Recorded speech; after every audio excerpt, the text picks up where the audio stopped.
An honest mistake by The Bravery on XFM 104.9. I'm Ricky Gervais, with me Stephen Merchant and Karl Pilkington, our producer. Right. In inverted commas, heat put. Yeah. They know. How are you doing, all right, Karl? Yeah, didn't they also write something about me, bald round head? Yes, perfectly round little bald man head, they said, so... Because you need to know that when you listen to the radio on that. Really matters what my hair's doing. Your hair, have you given it a little polish? Because you look like a cue ball at the moment, and you've had a shave in it. I've never seen such a round head. It actually looks like a plate with ears. Yeah, well, for those that have never seen Karl, I actually, if you remember, I think he looks a little bit like Mr. Spoon from Button Moon. He does. If you've ever seen that show, and also he looks like, you know when they say they find with a little 4-foot human and it's actually 500,000 years old and they give it a name and it's the first, Australopithecus into. Right? He looks like one of them as well. Perfectly round little. He is the missing link. He looks half human, half monkey. Because he's got a slight slouch as well. So yeah, it's like those pictures where you see it going from an ape to a man. He's one of those in the middle. Yeah, and of course his monkey hands, his hairy little wrist to those skinny little things that you can get oranges out of holes with, and it's unbelievable. Why are you so all shaved and polished and everything? Got a wedding. What? Got to go to a wedding today, so thought I'd clean myself up a bit. Yeah. Shouldn't you be wearing a suit or something? No, I'll go home and put something on. Oh, okay. But Suzanne said, make an effort. I sort of had a shave and that, and then I came out of the bathroom. She said, "Oh, your head looks a bit sort of eggish." She's right. She always worries about when I have a shave, because I just, That's your girlfriend, Karl. I know. Saying that. Just think, so don't worry about Heat saying it. The funny thing is, it's Boyd Hilton, I think, of Heat that wrote it. And he's got a little bald head. Yeah, no, don't slag him off. Yeah, but on the end of his review, does it say, written by Baldy Boyd? No, because it doesn't matter, it's a magazine. Don't worry about it. Looking forward to the wedding? A bit boring, innit? But you've got to do it. They're probably listening. Should we do a shot? No, it'll be a great day for them, but I know what will happen. Suzanne will see, all the fuss and that, and then she'll get ideas, and I'll have to let her down and all that. Why is it you don't want to get married again? I always forget. It's just... who's it for at the end of the day? I've been with Suzanne for 11 years, right? Sure. We're happy. Well, I am. That's what counts. You're never happy. I am. I'm all right. Yeah, no, you're happy with Suzanne and everything, but apart from that, you're never happy. You are the most grumpy, moany thing in the world. I mean, I get annoyed, but I'm always happy. I was annoyed here. I was happy coming here, but there was a bloke behind me walking and scuffing his feet. He had a pair of those stupid skulls on, and he was clicking and scuffing. Wear some shoes. You don't have to click. Pick your feet up. Flip-flops annoy me. But I'm happy. I'm just annoyed. You are just like, oh, the world's on me. It's rubbish, this. I know the world's great. It's just sometimes people annoy me by being there, But Steve said I should be locked in one of those towers that princesses used to be locked in fairy towers, so because everything annoys me. But you're grumpy. I'm not. I'm all right. Oh, right. Okay. Listen, we better play a record soon. But coming up, Steve, I went away with Karl. Okay. It was a little present from Jane. It was a golfing day, and I could take someone. Took Karl. It was a brilliant day, absolutely brilliant. But it ended with us sort of drinking and chatting, and me saying, "Right, I'm going to bed," because Karl said the most ridiculous thing he has ever said. Think of that. That's something. Oh, sometimes, Karl, I think you're on another planet. Here's the Only Ones. Another Girl, Another Planet by the Only Ones. What a song! Amazing. One of my favourite intros ever.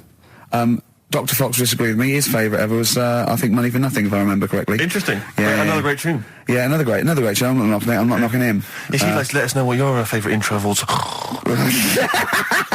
That number again is over. Right. Well, we got so much to get through with this show. Let me just get this. I don't quite understand. You were given a gift.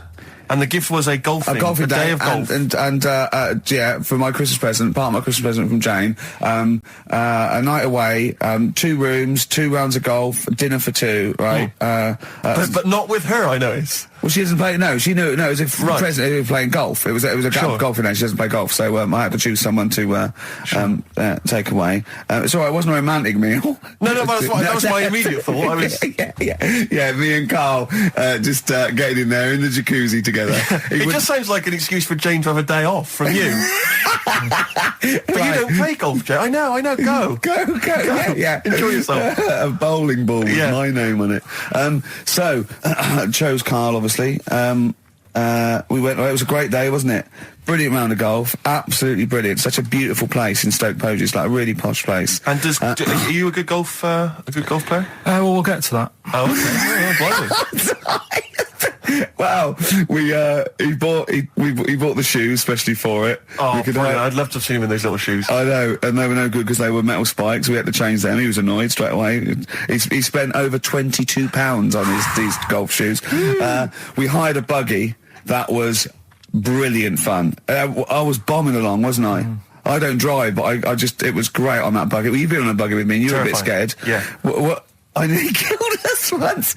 I was just taking banks and things, but you don't see sort of bunkers, and he'd scream and go, "Stop!" And he'd put his foot down the brake, and then I reversed. At one point, he sort of did a handbrake turn next to the lake, and then we had to reverse, right? And you just flick a switch and put your foot down. He did that without looking. I look behind, there's a big oak tree there. He screams, "Watch the tree!" Right? So Dukes of Hazzard. I kept jumping in and leaving him behind because I had to go to my ball. Anyway, so the first shot, I got on the driver. I honestly did one of the best shots I've ever done. It went straight down. It was great. I thought, phew, got away with that because it's always the first one because it's a clubhouse and you want to look good. Yeah. So.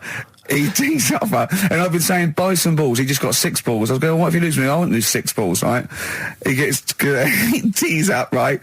Whacks it. It goes miles, like right angles, straight into the woods, right? He turns around, he goes, go and buy some more balls. So I'm laughing, because it's like impolite to laugh, but he broke the ice for me, and I was falling around, and then his second shot, I go, you're off a 3 now. If you take another shot, he went, oh, right. So it's his third shot, he puts the ball down. He hits the ground before it and misses the ball altogether. And I was on my back, wasn't I? Unbelievable. Actually rolling about on his back. I was rolling about, and we were terrible. I went round 107. He went round in like 119 or something. Sure. It was just rubbish. How long did it take? 5 hours. Of course. And there was no one around, luckily. But it was fantastic. So then we go and have our meal. What annoys me, I said, right, I'll go for a run. He went, I'll have a bath. I said, I'll see you at 7:45. At 7:55, I have to call him. He's not ready, so he's let me down there. I can't stand lateness or laziness. You hate lateness. Yeah, and he's let me down. Do you know his excuse? He fell asleep in the bath because there was no light bulb. There's no light bulb in the bathroom. So instantly he fell asleep, and he was late. No, do you know what I mean though, Steve? If you're sort of like nice and warm and what have you, I was tired anyway. I've been stressed out for 4.5 hours, right? My life flashed in front of me a few times in that buggy. So it's all sort of wears you down a bit. I thought, right, I've got a headache. You're going for your run. I'm going to have a bath.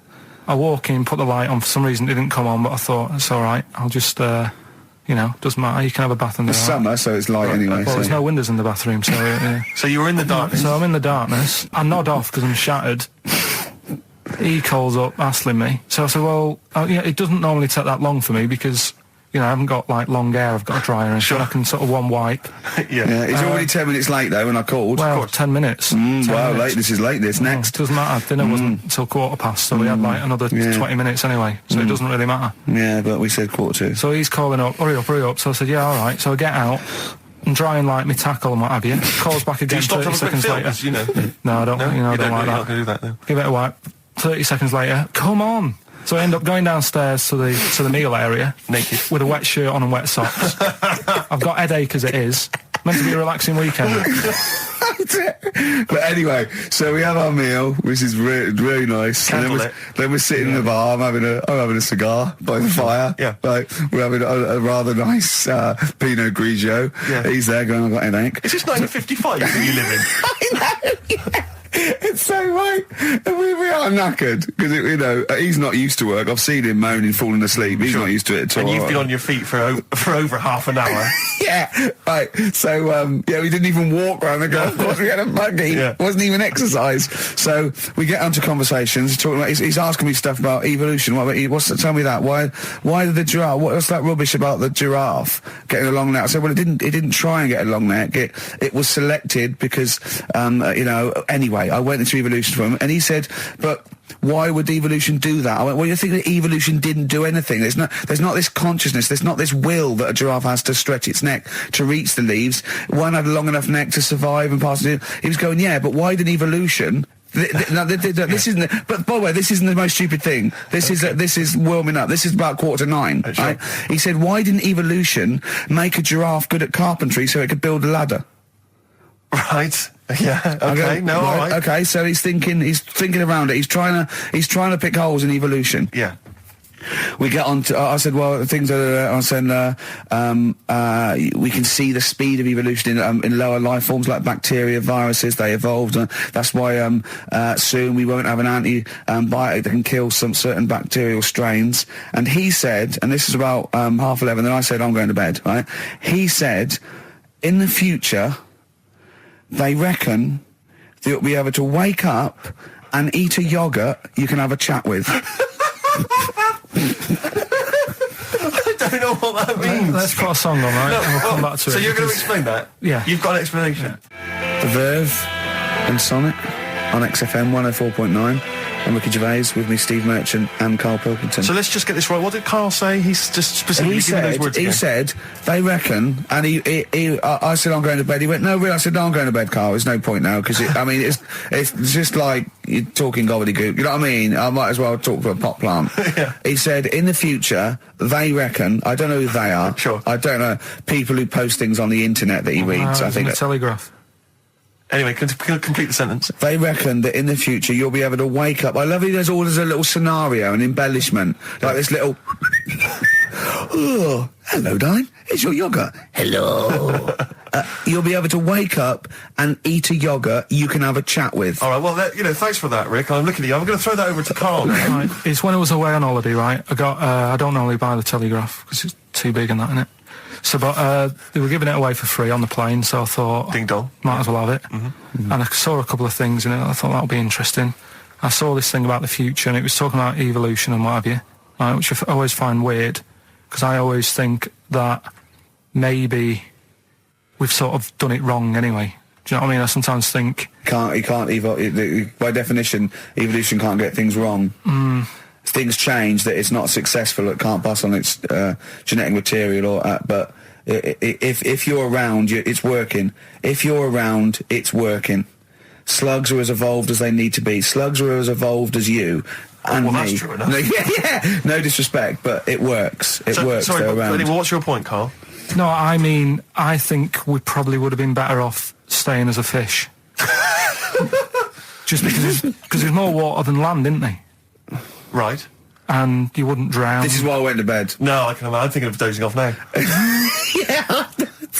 No, but it went... do you know what I mean? From... What was it? It was bacteria, it was fish, mermaid, man, onwards and what have you. So anyway... Oh God! No, there are a few knowledge gaps in your theory of evolution. You generally got it right though. So yeah, I mean, basically, yeah, it went bacteria, fish, mermaid, man. What's next is the big question. So it was telling you all about this and what have you, and saying how like we shouldn't have interfered, because maybe if we wouldn't have invented planes and what have you, maybe we'd be able to fly and what have you if we really needed to and stuff like that. Okay. So we've interfered with evolution, you see. Right.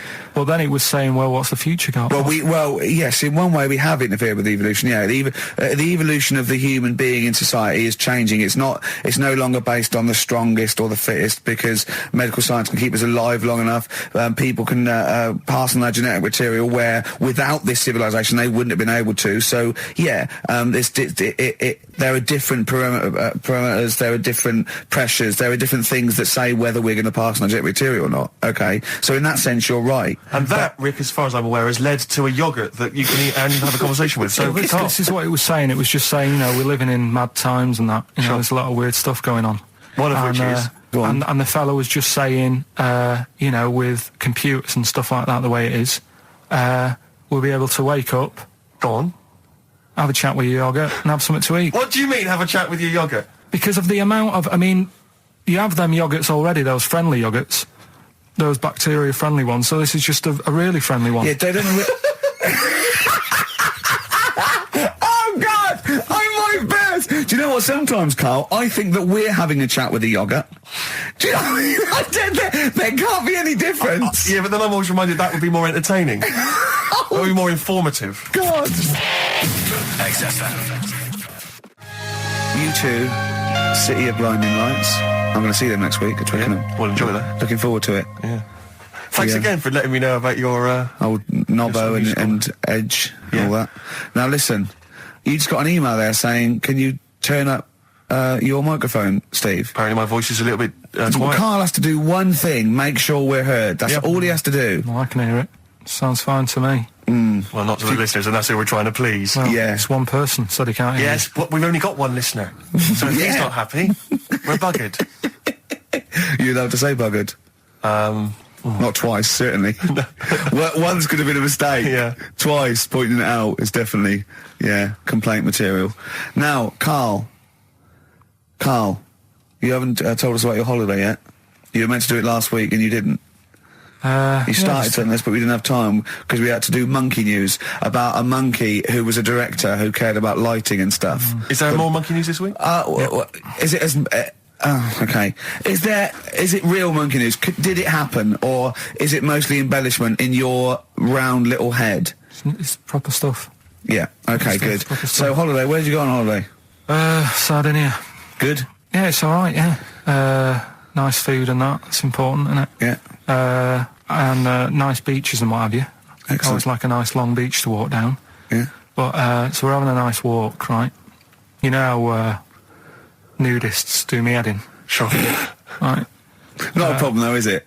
It's not like being scared of spiders where they might jump out under the kitchen sink at you. You know what I mean? It's not a big problem having your head done in by nudists. Yeah, but it just annoys me. It sort of ruins the day a little bit because it makes me feel uncomfortable. Right. Take your clothes off if you feel uncomfortable. It's much more relaxing. Yeah, but well, anyway, right. So I'm walking along the beach, right? Lovely long beach, what have you? You know, watching the sea, picking up shells and that. And what are you wearing? What's your natural beach club? When he says picking up shells, I imagine he's on all fours going like that. You know what I mean? Looking at things, just like washing his nuts in the sea to get them tasty. Yeah, going into the sea and then kind of shaking himself and all the water flows off. Yeah. I've just got flip flops on, pair of shorts, and like a little light shirt. Sure. So anyway, walking along, and Suzanne goes, "Oh look," right? And there's this woman, German, I think, coming out of the. How can you tell she was German? Underarm hair. I'll get to it. Forget the underarm hair. She came out. It looked like she was smuggling seaweed. I'm going to burst! Oh, God! And the funny thing is, right, she... Smuggling seaweed! Oh, God! She was a bit hairy down there, was she? Mental. I felt bad because I hadn't had a shave for 2 days, right? Looked at her, it was ridiculous. She might as well have kept her trunks on. It was just like she was wearing furry trunks, right? So anyway, so I'm walking along... So, yeah, go on then. So Suzanne's like, "Oh, look," and I'm like, "Oh, not again," because every time we go away, there always seems to be one of these. Is she by herself, this woman? Well, the weird thing was, she was with her husband, right, but he had shorts on, he was happy, right, but every time, because I walked past her, and he sort of ran off, because he's embarrassed, do you know what I mean, there's nothing normal about it. What can he do? He can't go, "All right, mate," because he knows it's odd, right? How old was he? Sorry, how old was she? It's hard to tell when someone hasn't got clothes on. Sure. You know what I mean? They always look older, don't they, when they haven't got clothes on anyway. But I'd say she was about 40, 41. Okay, right. So I walked past, and the annoying thing is, she got there on a bike, right? No clothes on, little pair of boots next to the bike. So if you can wear boots, just pop some shorts on. You know what I mean? That takes more effort for me, putting boots on. But put the shorts on, right? So anyway, the husband kept running off. I walked past, and I'm getting annoyed because I'm saying, well, we've got to walk past them again on the way back. I like the fact they're scuttling away when Carl walks past. Like when you lift up a bit of sort of iron sheeting in the woods and loads of mice run away. Yeah. It's like whenever Carl goes, that nudists run away. Yeah. Oh, right, okay. So we sort of come walking back and what have you, and you know, I have another look and what have you, and he runs off again. Why another look if it offends you so much? Oh, you might as well just have a look. You know what I mean? If she's putting it on show and what have you. But the interesting thing was, I just wondered whether the husband. Because if the husband were nude, you'd looked at his tackle. Because remember when you went to see those two strippers and it was a woman and a man and they whipped their shorts off, you said you looked at his tackle first. I think any bloke would. Well, you would. You just check it out. It's natural, isn't it? You just go, oh, right. So it is normal or whatever. Because you don't know if you know what I mean? You don't know if what you've got's right until you see someone else's. No, do you know what I mean? Yeah. But anyway, so, but he got us talking because I was, then, as soon as I saw her, sort of, day's been ruined a bit, so I'm walking up the beach. It's been ruined! Walking up the beach with Suzanne going, how does it happen? Do you know what I mean? Why do people do this? What fun are they getting out of it and what have you? And, I just was thinking, is there any chance that fella, right, didn't even know that she was a nudist until they went away? Do you know what I mean? Because I said to Suzanne, if I met Suzanne, it's like we're getting on, yeah, everything's fine. Yeah. And then you go off on holiday and you go, you haven't got much luggage. And she's like, no, it's fine, this is plenty. And I'm thinking, that's weird. And then we go down the beach and she whips her knickers off. I'd be annoyed, but there's nothing I could do. Do you know what I mean? Sure. So I'm just wondering whether that's what happened to this fella. Every time someone came walking up, he was like, oh, God, this is embarrassing. And he kept nipping off. Yeah. Finding something else to do. Look at some shells. So I'm wondering, Rick, if at some point, maybe today or in future shows, we should get a nudist, you know, one of those official nudist spokespeople, you know, because all these nudist organisations, get them on the phone, justify themselves to Karl, because, you know, in his mind, they are, what would you say, weirdos, freaks? I don't quite get it. I was reading something in one of the supplements last weekend, and some journalist went round to some, whatever you call it, some resort or whatever for nudes and that. And it's Were just... Were they playing volleyball? Well, the annoying thing was, bowls. Why is that annoying? Well, don't play a sport where you got to bend over.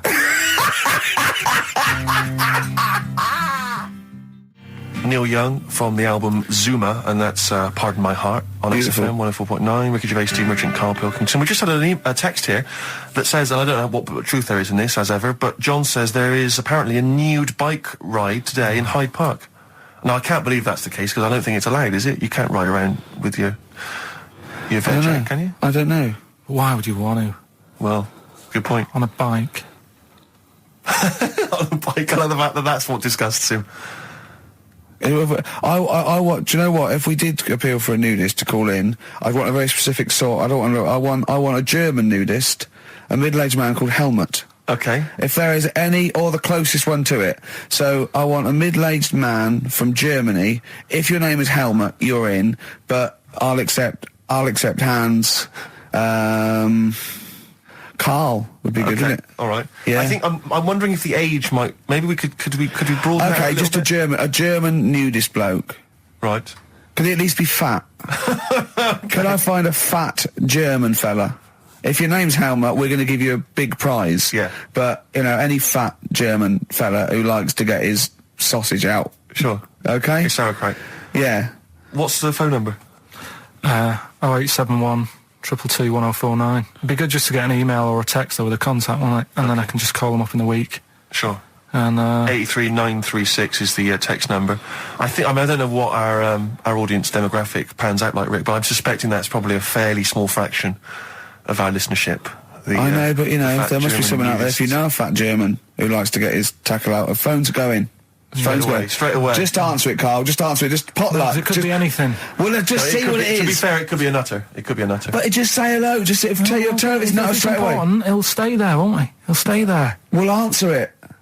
Answer it. Leave it. Answer it. Oh, you see this? It's gone. It's gone. There you go. He bottled it. So, just as well. Well, you took too long to answer it. There's a vicar in Australia who started sort of doing his services and all that in nude. Hot, isn't it, out there? Yeah, but the churches aren't. Churches are pretty cold. It was on some website. Of course it was. Yep. Just saying about a vicar and that who's there's a lot of nudists and that who want to get married. Do it, you know. Don't mess about with the wedding dress and that. Just snip up. Cheaper, isn't it? Well, I suppose it's so. I suppose if you believe in God, you believe that That's the way to be, innit? Because Adam and Eve and that. Yeah, but then in Adam and Eve, the shame made us dress up, didn't it? Yeah. Eating the apple and things. Yeah, but God didn't want that, did he? No, he wanted to see it all. He was loving it.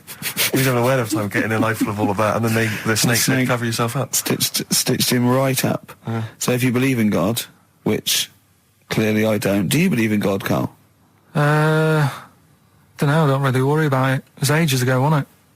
So, you know, if it's about, whatever. Not that bothered. Adam and Eve's pretty interesting though, isn't it? It's not, well, how is it interesting? He made man out of dust. Then just because he could, he's having a laugh. Then he made her out of one of his ribs. Again, he'd like to vary it a little bit.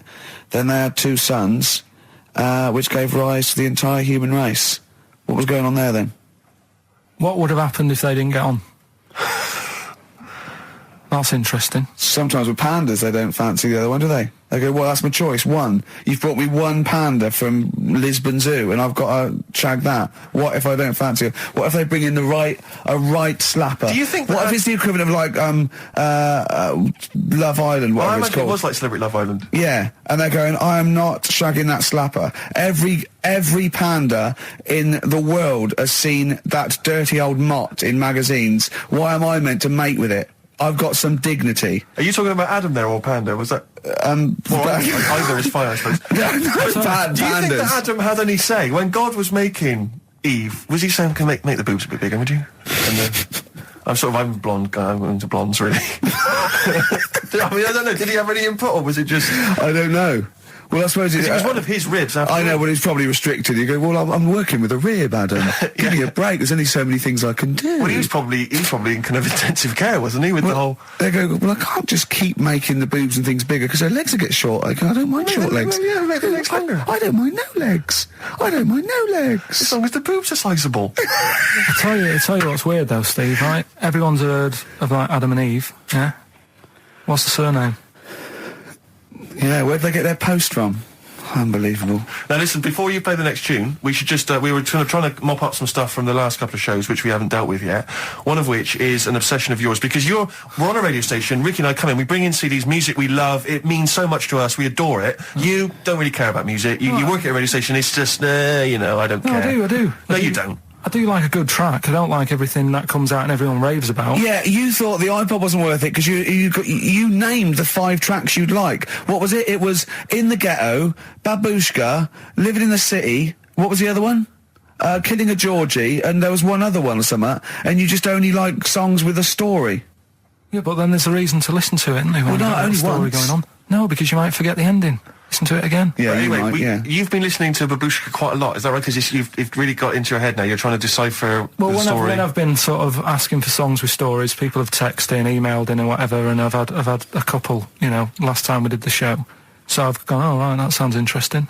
And Babushka, when I was away on holiday, I listened to it a few times because I like the story. It's a good little story going on. You got some thoughts on it though, have you? A couple of questions. Will we have a listen to it? Well, let's have a listen to the track, and then I know you've got some queries you'd like to raise. It's just about a woman in it who, I don't know, she's ugly or something, aged badly, and her husband gets bored with her. Have a listen, see what you think. Right? XFM.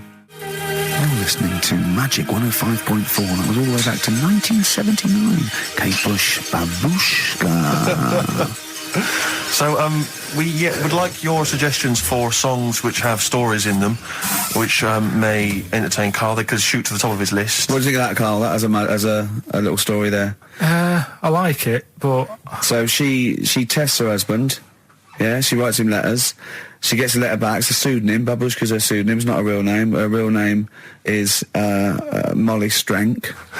From Ealing, and Eve responds. He goes, "Oh, he's you know." So in real terms, he's having a bit of an illicit affair behind her back because he doesn't know it's his wife. So he goes, "Oh, well, I'll take this a bit further, see how far I go." He turns up.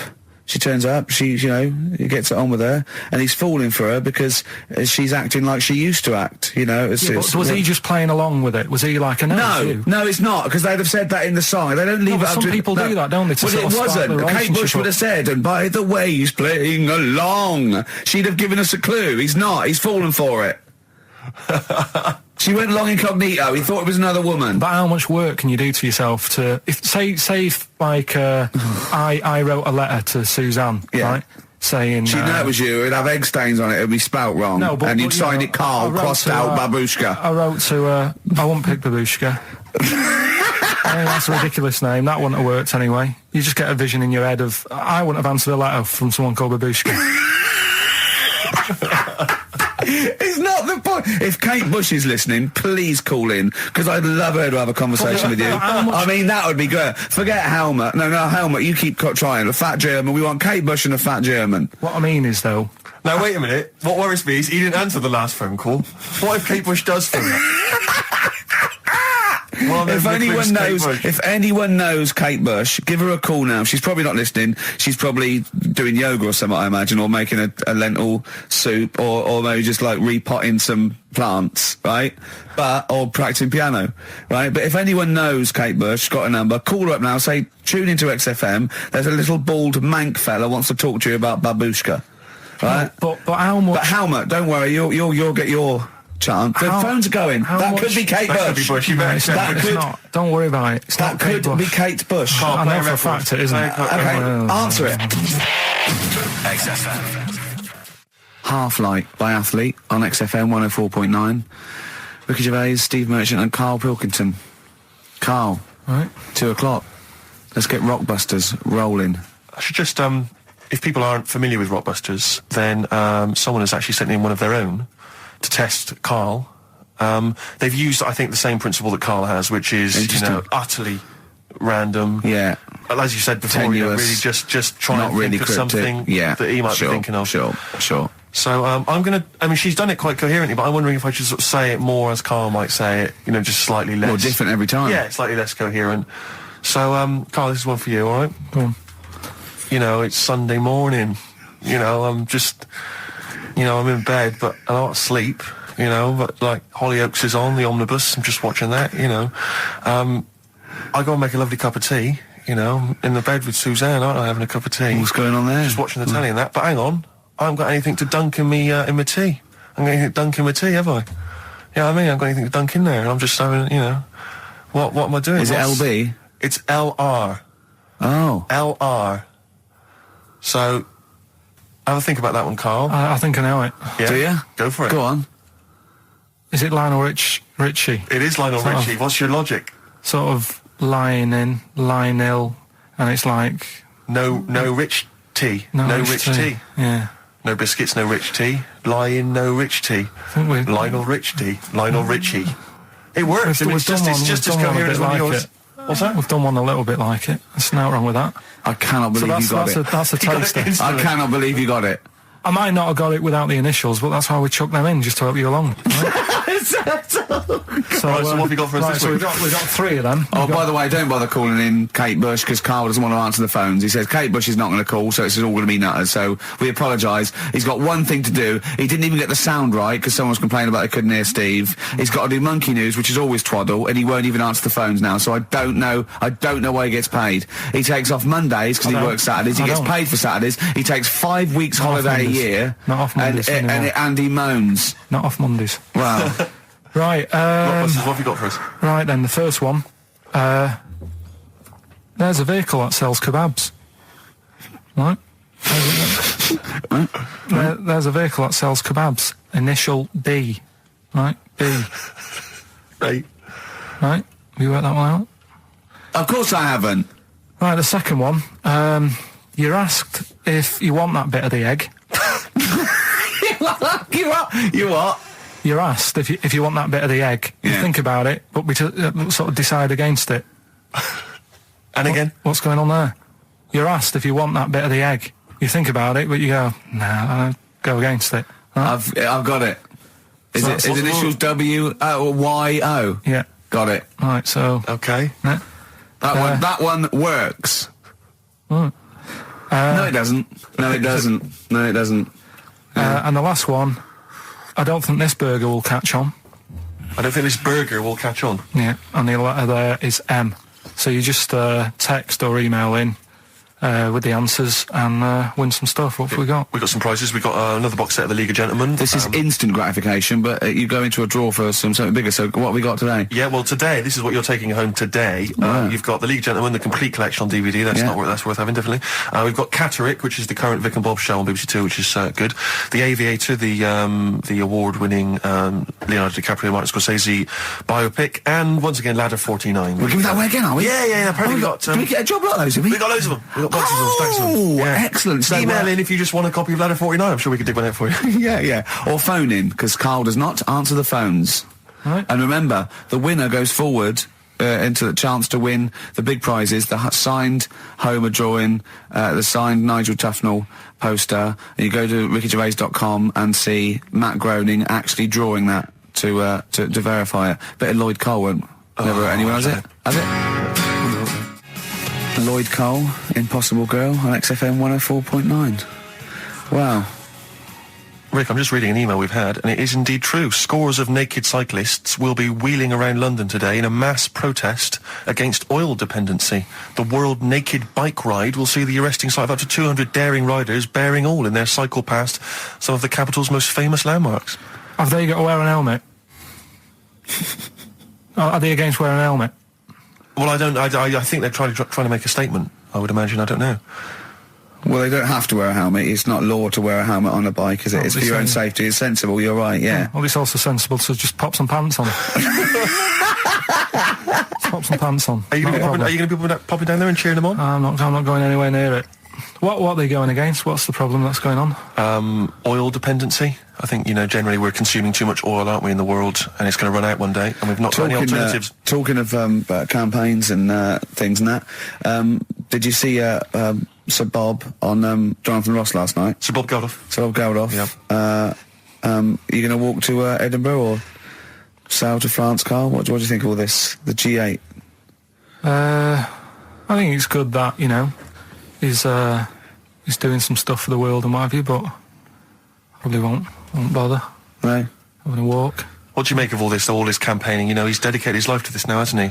Yeah. I mean, it's interesting. I was watching him last night, and I respect the man. I mean, he used to work here, didn't he? Did some shows and that. Mm-hmm. It's good. It's all right that he can do it, but... I assume that's not why you respect him. I assume you respect him because he's trying to save a nation, as opposed to used to work in XFM for a while. Yeah, I know, but I'm just saying it's good that he's given up a lot of his time to, try and save the world and that, but, there's a bit of me that's kind of like, is he wasting his time a bit? Right, well, what do you mean wasting his time? Well, he tried it before and... No, wait. What he's trying to say is that the G8 are I think the 7 most rich, wealthy nations in the world, and Russia, and they get together and they can wipe out the third world debt. I.e. they owe us billions and billions of pounds. They can't afford to pay it back. So he's going to say, let's wipe the slate clean and pledge, I think, a lot more aid and stuff to them, isn't it? Mm-hmm. So what do you think of that? But won't they just do it again? Right, what's you thinking? No, I just mean... I knew I had a little diamond in the rough here. I mean, obviously, I admit, I brought this up because I really wanted to know what Karl thought of it. Sure. Yeah, I had ulterior motives. It wasn't just for awareness, for the very worthy cause. It was because I know... Look at him looking at me. Look at him, he looks at me like a cat. Honestly, it's like there's nothing behind those eyes. Right, what do you mean? They're just going to run up the debt again, you think? Well, what I mean is, right, when I was a kid, right, and I wanted to go to the arcade... I'd borrow a quid off my mum, right, and she'd say, don't come back asking for more and what have you. But I'd have a go on a pinball machine or whatever, game on a fruity, and then go back, and she'd go, can I have some more money? And she goes, I gave you a quid before. And I go, I know, but I'm on holiday. And she goes, there you go then. And then I go off and do the same thing. I didn't go, no, I wasted the last one, I'm going to pop this in the bank. Right. So you think that's what's going to happen with... That's a nice metaphor. So what do you think happening there? That the Africans are blowing it down the arcade. Instead of putting it towards a fishing rod, they're blowing it down the arcade. I'm trying to win a watch. Look, I've got 100 goals. I think this thing is dodgy. Yeah. I'm trying to win a fluffy toy. I just... That's what Bob's saying, you're never going to get the Snoopy. You're never going to get the Snoopy. It's always going to fall out of the little claw before it gets to the claw top. is not strong enough. Yeah. Do not waste it. No, Midge. Midge, you have to write a song. Write another song, mate. They've blown it down the arcade. Brilliant. So that's your genuine logic, is it? Well, I just don't know... if they put me in charge of it, I don't know what I'd do. I just think it's a... Could I just say that will never happen? No. Could I just say to London, and anyone listening on Saturday, don't worry, Karl is not going to be put in charge of G8. It's not going to be him, Blair, Chirac. That would be a joy if it were. That would be amazing. But anyway, so let's assume some alternate universe you are in charge. What would you do? Monkeys, obviously. It's like Planet of the Apes. What are you going to do? You're the only only person with opposable thumbs. What's your solution? We've done a lot of it, haven't we? We've sent, money out there. We've sent them clothes and that. Yeah. Have you? It's gone. You say we. Have you sent? I've done loads for charity. Go on. No, loads. I've done loads of stuff. Go on. For what? I give stuff to Oxfam. Yeah. What stuff you don't want anymore? Yeah, junk. You mean?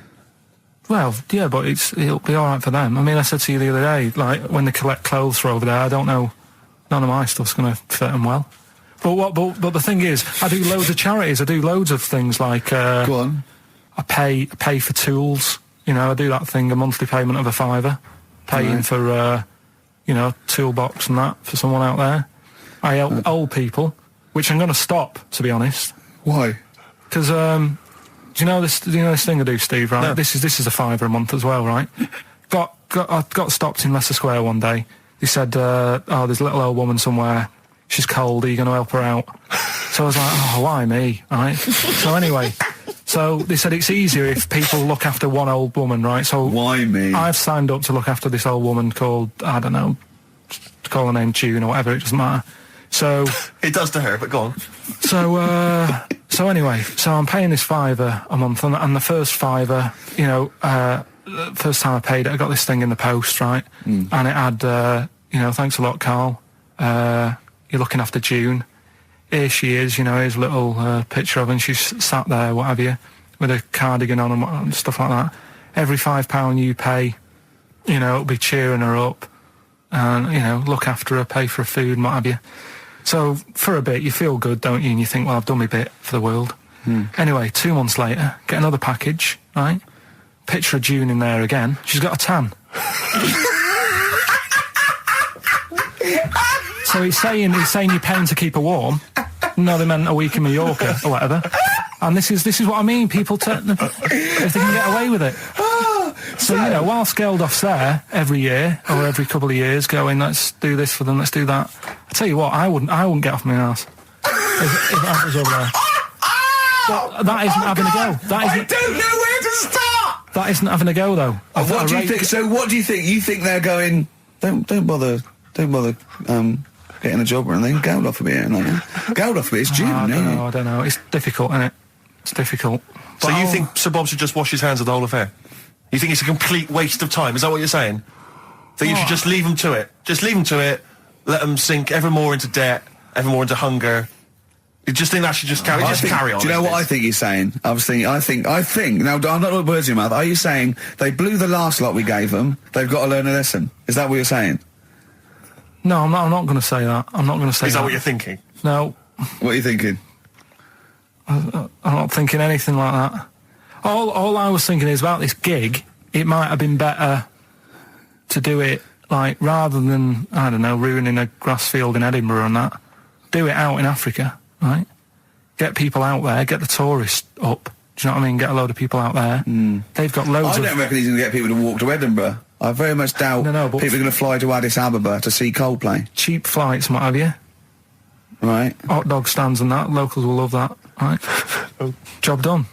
Brilliant. Let's put him in charge. Yeah, just for one day. Let's put him in charge of Live Aid. If Bob Geldof is listening, I know you respect him because he used to work on XFM. No, but if Bob, if you're listening, please, I would love. Oh my God, a conversation. Bob Geldof talking to.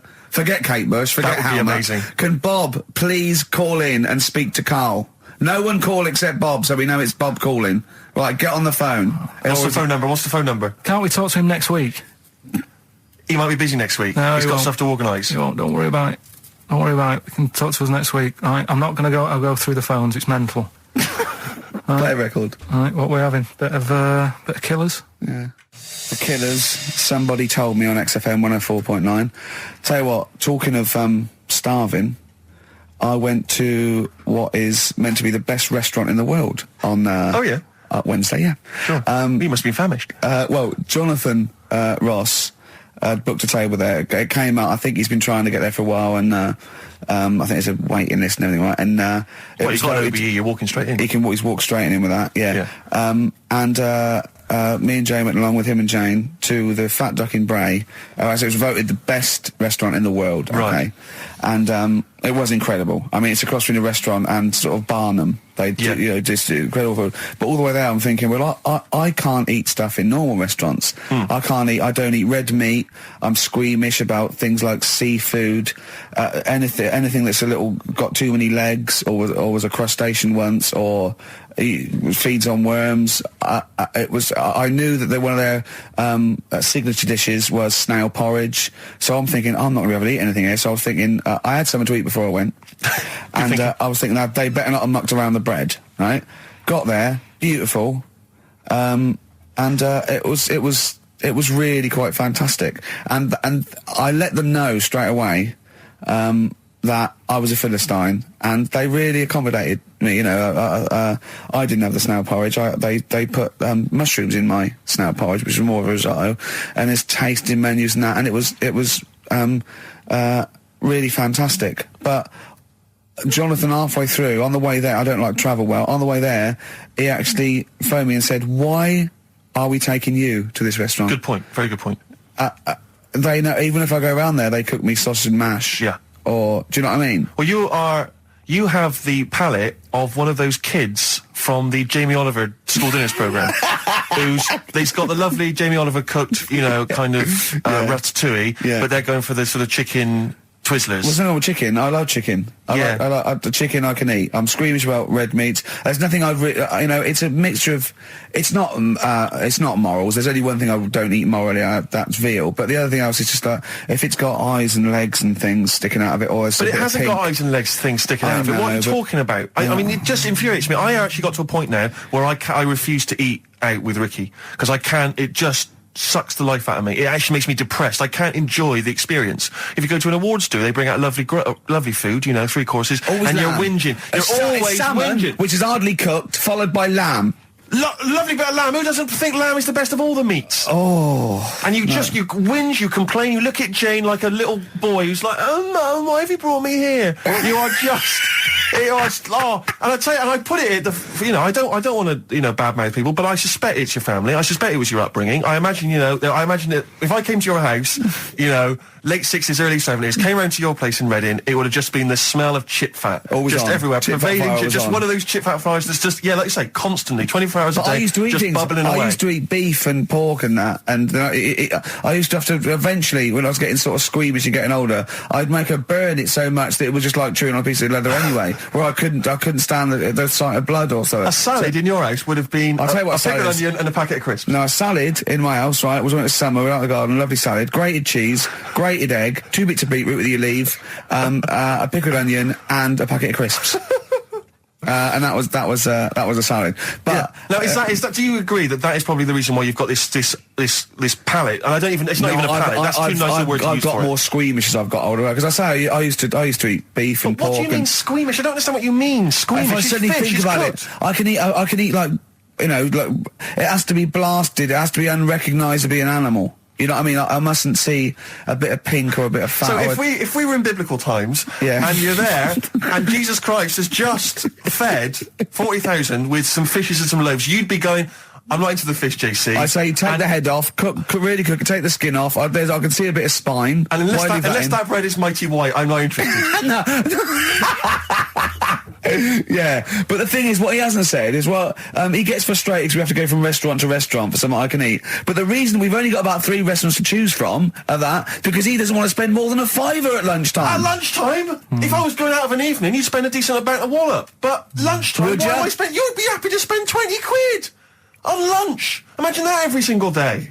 There's no one out there who's eating lunch 20 quid a day on lunch. It's crazy. You don't need that much food at lunchtime because I know what happens. You go in there, you have some kind of Thai green curry for lunch. You're asleep by 1:30. We're trying to work. We're trying to write TV shows, and you're dozing off like one of those giant anacondas that's just eating a sheep and is slowly digesting it. It takes like 3 weeks. He doesn't eat Carl. He does not like the spare. He'll walk a mile out of his way to get a sandwich that's mostly bread that only costs $1.20. It's about value for money, Rick. That is all it's about. To tell me, I remember Oh, come on, let's having an argument over that 50p that time. I don't want to bring it back up again. Here's the situation, Carl. I lent you 50p, and you decided you weren't going to pay me back. It should be to my discretion if I say, don't worry about it, Carl. You should offer me the 50p, go, there's that 50p I owe you, and I'll go, don't worry about it, Carl. But you didn't even do that. No, it's the way that you were, like... I said, where's my 50p? You went, oh, you don't need that. That's not your decision to have. I didn't say that. I said, I don't think I've got it at the moment, or whatever. Rubbish. And you're going through my pockets and that. Rubbish. 50p. Ridiculous. You've just given him a keg of beer for free, hadn't you? Well, let's not go over it again. I just think value for money is important. Like now, okay, so for instance, in the morning I have to get the tube, but you can get a travel card, zones 1 and 2, right? It's about £4.70, I think. But before 9:30, it's about £6.50. All right, and then at 9:30, when the clock ticks over to 9:30, it's £4.70, right? Now sometimes I'll get there, I'll be about 9:20. Now, you'd be saying to me, oh, just spend it. And I'm thinking, I've got 10 minutes. I'll perhaps read the paper, wait for it to click over to 9:30, and then I can get a cheaper ticket. Now, surely that makes sense. Surely that's logic. Don't you? I mean, if you were in that situation, Rick, if you were there, right, and you had, let's say you had 3 minutes to wait before 9:30, what would you do? Would you stand there and wait? No, because waiting to me is worse than anything. It's madness. It's madness. I can't stand queuing. I can't say, no, I'd pay, yeah. How long would it have to be before you'd wait? If there was like a minute on the clock to go, would you wait? If they literally said, if you wait 30 seconds, I go, all right. Well, that is the case. That literally is the case. Okay, but not 10 minutes, no. What about you, Carl? I'd feel if it was 30 seconds, I'd feel flash going, I'd spend £3. But if it was like a couple of minutes, I go, oh, it doesn't matter. I just wouldn't. Madness. Yeah. Think about how that tots up over the years. Amazing. Carl, what about you, Carl? Would you do it? It depends, doesn't it, what your job is and that. If you're a doctor, you've got to get to, go and save someone or whatever. You can't say, oh, just 10 minutes. Depends. Depends on the situation. Depends. Most of the time, I've got to get in work early. I can't be hanging around till half 9. But you don't, though, do you? I've called him when I was filming. He was I've seen him do one day, right? I've seen him for one whole day. He went away. He fell asleep at 7:45 in the bath because he was knackered. So he has 5 weeks holiday a year. He's taking the piss. XFM. Feeder, pushing the senses. Quite a food-related sort of show, isn't it? It is. Thinking of gluttony, did you see in, I think it was Heat magazine, it was former Pop Idol winner Michelle McManus. Oh, yeah. She's lost a lot of weight. Oh, yeah, she's lost 5 stone, hasn't she? Please see that the headline was, I used to eat 12 packets of Doritos a night. At night. 12 packets of Doritos. I just like the idea that you got to 11 packets, and you're thinking... One more will do it. Still a bit peckish. One more will do it. Yeah. yeah. Oh, unbelievable. But someone sent in a couple of odds and ends news stories, they've gleaned off the web. And apparently Britain's fattest family have shed 23 stone. One of them died? Between the 5 of them... Oh, come on. Between the 5 of them, the Phillips family from Worcester weighed more than 100 stone. Jesus. Well, how many are there, though? They spent 5 of them, and they spent £300 a week on food. An evening meal consisted of an all-you-can-eat Chinese buffet and another ice cream stop at McDonald's. The mum, she was generally happy, like Carl is, but she said she used to get upset when she couldn't buy clothes for her kids because the shops didn't stock anything above XXXXXL. It says here it says Mitchell, 13, was the heaviest of the 3, weighing at 27 stone. By the age of 4, he was Britain's fattest toddler, weighing 10 stone. Is that competition still going? He broke 5 bikes. He broke 5 bikes by buckling the wheels. Oh, that's I know you're always embarrassing, kind of fat kids, Carl. Chasing an ice cream van. Yeah. But the bike just fell apart. Yeah. Who knows? Maybe now he's on that nude bike ride, because he's lost some weight. Oh, that would be painful, wouldn't it? If one of them buckles. Yeah. Well, I've got another food-related item here. Now, Carl, I got a little email via my agent sent from someone here, okay, sent from someone at XFM, okay, and I won't say it was, she just said, I thought this might be good for Ricky to use on Saturday, and obviously what happened is Suzanne has sent you an email in the week, it was Wednesday, and you've returned it, but I think you've returned it to the wrong email address. You returned it to someone here who, of course, immediately forwarded it to my agent for ridicule on the show. Don't panic, it's nothing that bad, okay? It's an email from Suzanne talking about your tea that night. Was Suzanne out on Wednesday night? Was the an England game or something? Yeah. So you were alone. You were home alone, were you, Wednesday night? Yeah. Did you enjoy your meal? Was it a quiche? Go on. Right. From Suzanne to Karl. Take the quiche and put it on the baking tray. Cook for 30 minutes on 190. Take lettuce and put on plate.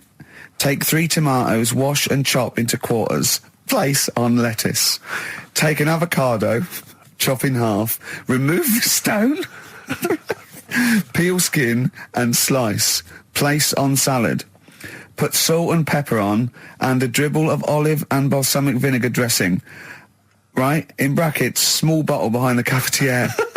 Right, in case he's reaching for bleach. Yeah. That's it. Should have put everything else away. Right?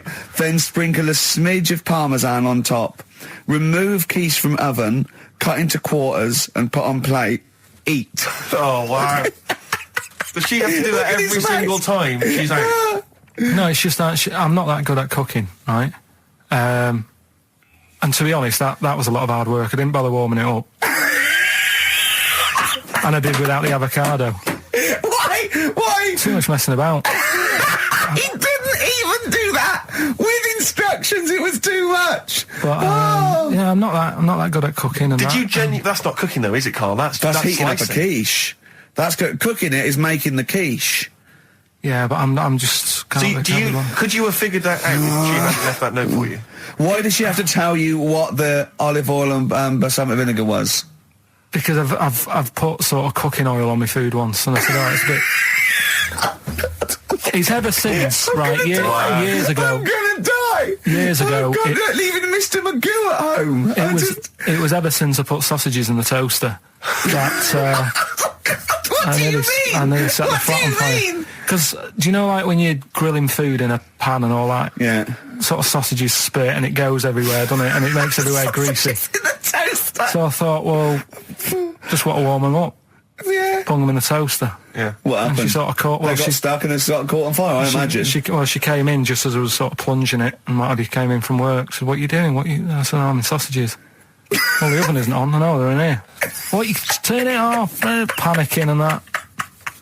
But I've never been into it. I've never been into cooking and that. At school and stuff, I didn't bother doing it. Oh, every time Suzanne comes home, she must think, please be the house still there. Yeah. Please not let me hear a fire engine as I come round this corner. Oh, God. She comes and goes, oh, God, thank God. I bet she's always happy to see you when she gets home and you haven't burned the place down or introduced some howler monkeys or something. Unbelievable. What I find extraordinary is there are people who are in sort of care in the community who don't need instructions on how to prepare food. Oh, they do. They can do it. Yeah, you show them once. Yeah, they do. Whatever you do, don't put sausages in the toaster, Johnny. Do you know what I mean? Yeah, and they've learnt it. They don't put sausages in the toaster. Yeah. What did they put their fingers in? But, yeah. Are we doing Rockbusters answers? It's what London's waiting for. I'll tell you what, we'll play a song and do Why not? Rockbusters, yeah? It's worth waiting for. Have we still got Monkey News to come? Yeah. Oh. Roxy Music with the old Dylan classic Hard Rains on XFM 104.9. Mixing it up, just mixing it up, mixing and matching. We've got Neil Young, we've got a bit of Roxy Music, we don't care, do we? Then we'll right up, bang up to date with some of the latest tracks from Feeder and the like, so... Yeah, big time. But it's what we've been waiting for, is the Rockbusters answers. That's right. Right. Okay, give us the clue, give us the answer. Right then, first one. Hurry up, because we haven't got long for Monkey News. Don't worry about it, don't worry about it. First one. There's a vehicle over there that's... it's changed? Selling kebabs. Oh, it's changed, go on. Initial D. Yeah, what is it? That was Donovan. Okay. All right, yeah, okay. Yeah. That Good. works. I'll give you that. Yeah. Second That's a one. real clue. Well, they got it, like they always do, so they're always real clues. Second one. You're asked if you want that bit of the egg, right? You think about it, then you decide against it. I think I know this one. What was the initial again? Y-O. Is this John Lennon's wife, Yoko Ono? Yeah, that's right. I think that was her name, Yoko Ono, wasn't it? Yeah, it was Yoko Ono. It was Yoko Ono. No, you've got it wrong. You're thinking about it. You're asked if you want a bit of the egg. Yeah. You go, yolk. You think about it. Oh no. Oh, so you say it twice, you stutter. So No, it's no. Yolk, oh no. No, you didn't No, her wrong. name's Yoko Ono, though. Yeah, Yoko Yeah. Ono. Listen to the clue again. Okay, no. Listen to the clue. So what you say is, do you want this bit of the egg? You think, oh, the end of it, no. Yolk, oh no. That's Yolk, right. oh no. Yolk, oh no. Yolk, oh, no. Oh, yolk. Yeah, go on, brilliant. Yeah, okay, yeah, Yoko Ono, yeah, go on. Works Yeah. perfect. Next, yeah. And the last one was, I don't think this burger will catch on. That was initial M. Yeah. McFly. Right? So, there's your 3 clues. What's There's your 3 answers. It won't catch on. Well, who'd want to eat that? You know what I mean? It's like a Mac burger or whatever. Mac chicken. McFly. Don't want one. Put it back. I'll have a chicken. Right? So who's got the 3 then? Well done to Ian Shillham from Mansfield, who's got all those answers right amazingly. And he wins all those great prizes, including Ladder 49, starring Joaquin Phoenix and John Travolta, which I don't think anyone's ever seen. There's 49 of them. And he wins that, but he also goes forward, as you say, to the big draw, which will come up at the end of it's our little to run. win the signed Homer saying I like Carl because he's stupid like me, and you can see Matt Groening drawing that. To know it's real on rickygervais.com, and you can win that and a signed Nigel Tufnell poster. Brilliant. XFM. It's a Ricky and Steve classic on XFM, Sugar, If I Can't Change Your Mind. Brilliant. So listen, it's time, isn't it? We've only got a few minutes left, so you better play the jingle. Oh, chimpanzee that. Monkey news. So Monkey News, if you've only just started listening to the show. Oh, you poor fool. Monkey News is where Karl reports for us all the latest monkey activity. A headline or a word or someone he overheard in a pub and then totally embellishes it and makes it ridiculous and impossible. He believes it, though. He believes every word he's saying. Let me say that. When you hear this, whatever it is, I haven't heard it, twaddle, remember, Karl totally believes it. Go on. Right, so anyway, right, I think it's in LA this happened. Right. I think. Why does he think? So these people are in a restaurant having a lovely meal. Is one of them short and hairy, but it goes, totally covers from top to bottom in a spacesuit, so he didn't know it was a monkey? It's not one of the customers, one of the waiters? So they're having a lovely dinner, probably one of the best sort of dinners they've had, right? Yeah. So the waiter comes over, and it's like, can we just say that I had a lovely meal and that? Right, it's the chef. Because it is. Can we see the chef? Yeah. So can we just, see the guy who cooked it? Of course. Yeah. Short fella, hairy. So the Wearing a waiter said, to be balaclava? honest, Doesn't say much. the waiter said, look, he's busy, he's got meals to cook and what have you. He hasn't really got time. He said, only take a minute. He said, no, I prefer, So this is a restaurant in LA that serves brilliant food. I'll pass your message on and what have you, right? So, So he sends for Monkey Pierre White. So it's a bit odd. Anyway.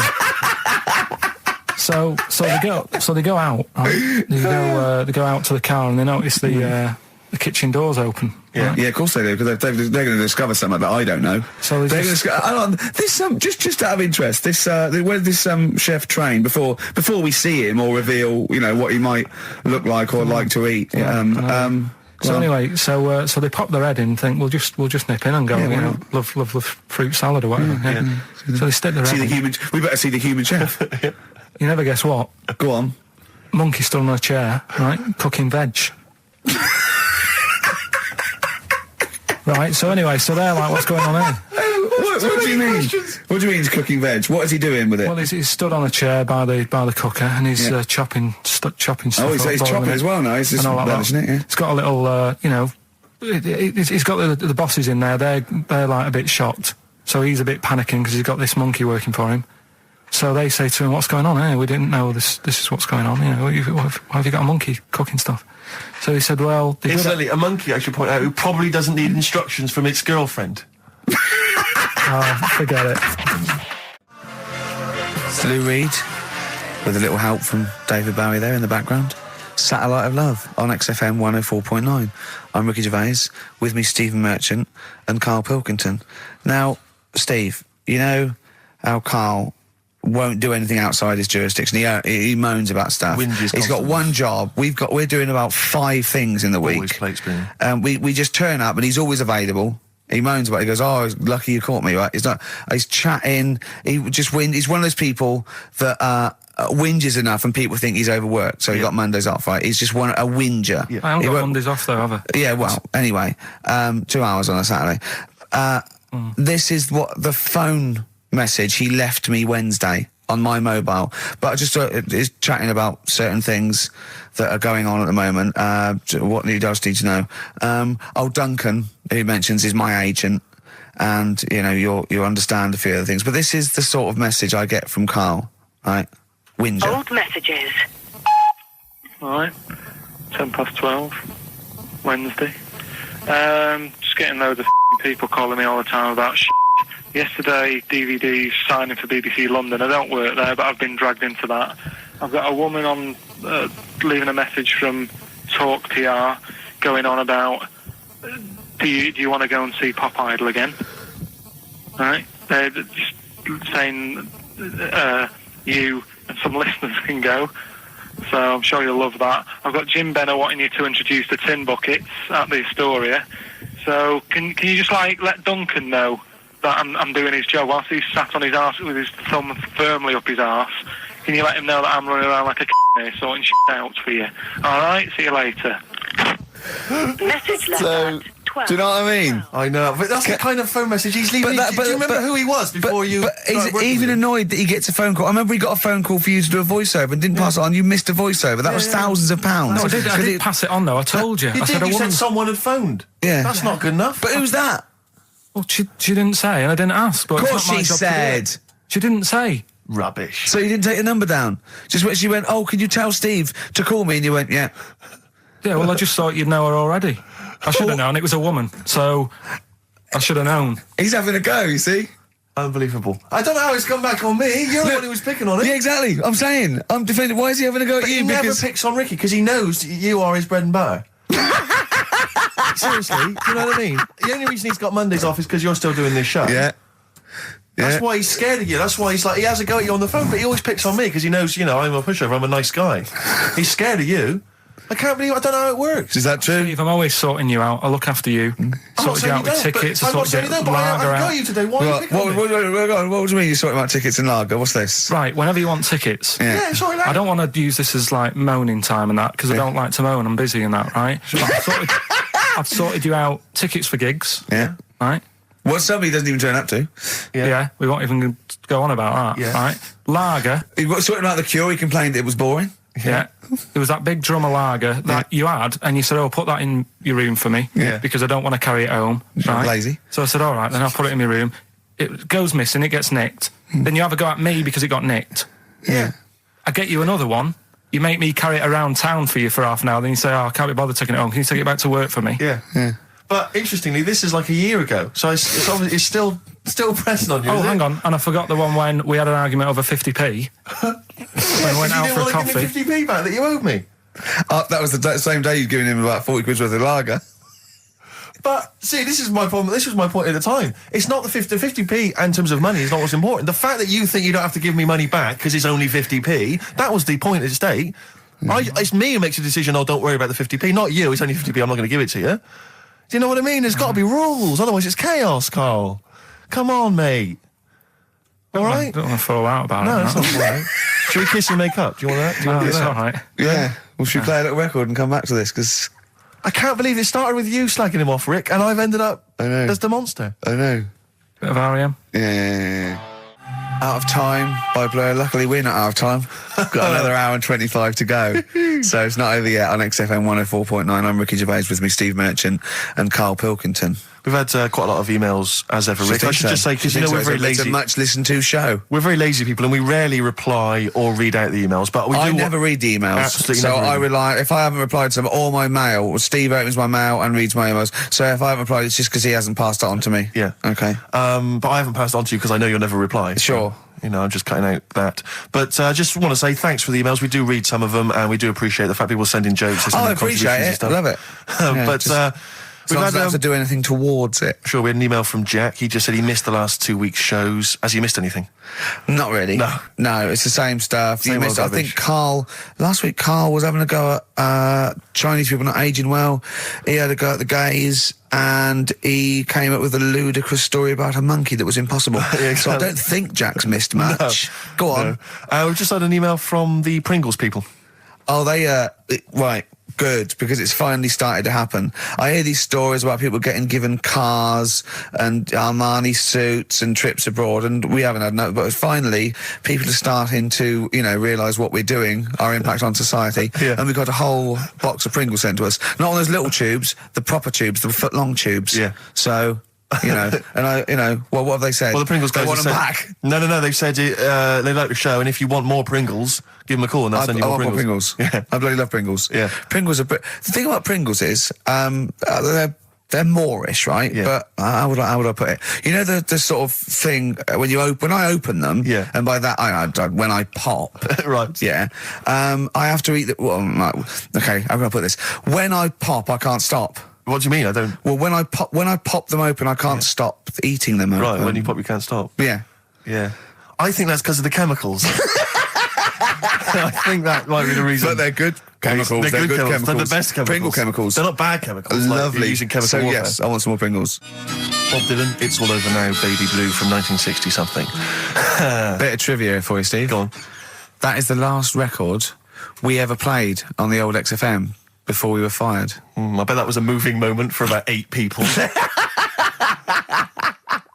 I just thought of something. You know that thing we did about, they said that we just cared about the money, selling it to America? Yeah. If we cared about money, would we be here now? Do you know what I mean? I think this proves that we don't do things for the money. Exactly. Jesus. All right, Carl? Couple of emails. Monkey Matt's emailed us. Who? Monkey Matt. Oh, Matty, yeah, go on. Yeah. He says... How's the Monkster? He's all right. He says, Karl has missed a cracking headline from The Sport. Hide-and-seek champion found dead in cupboard. I hope it's real. I don't know if it is. I doubt it. Feeder. Do you know what?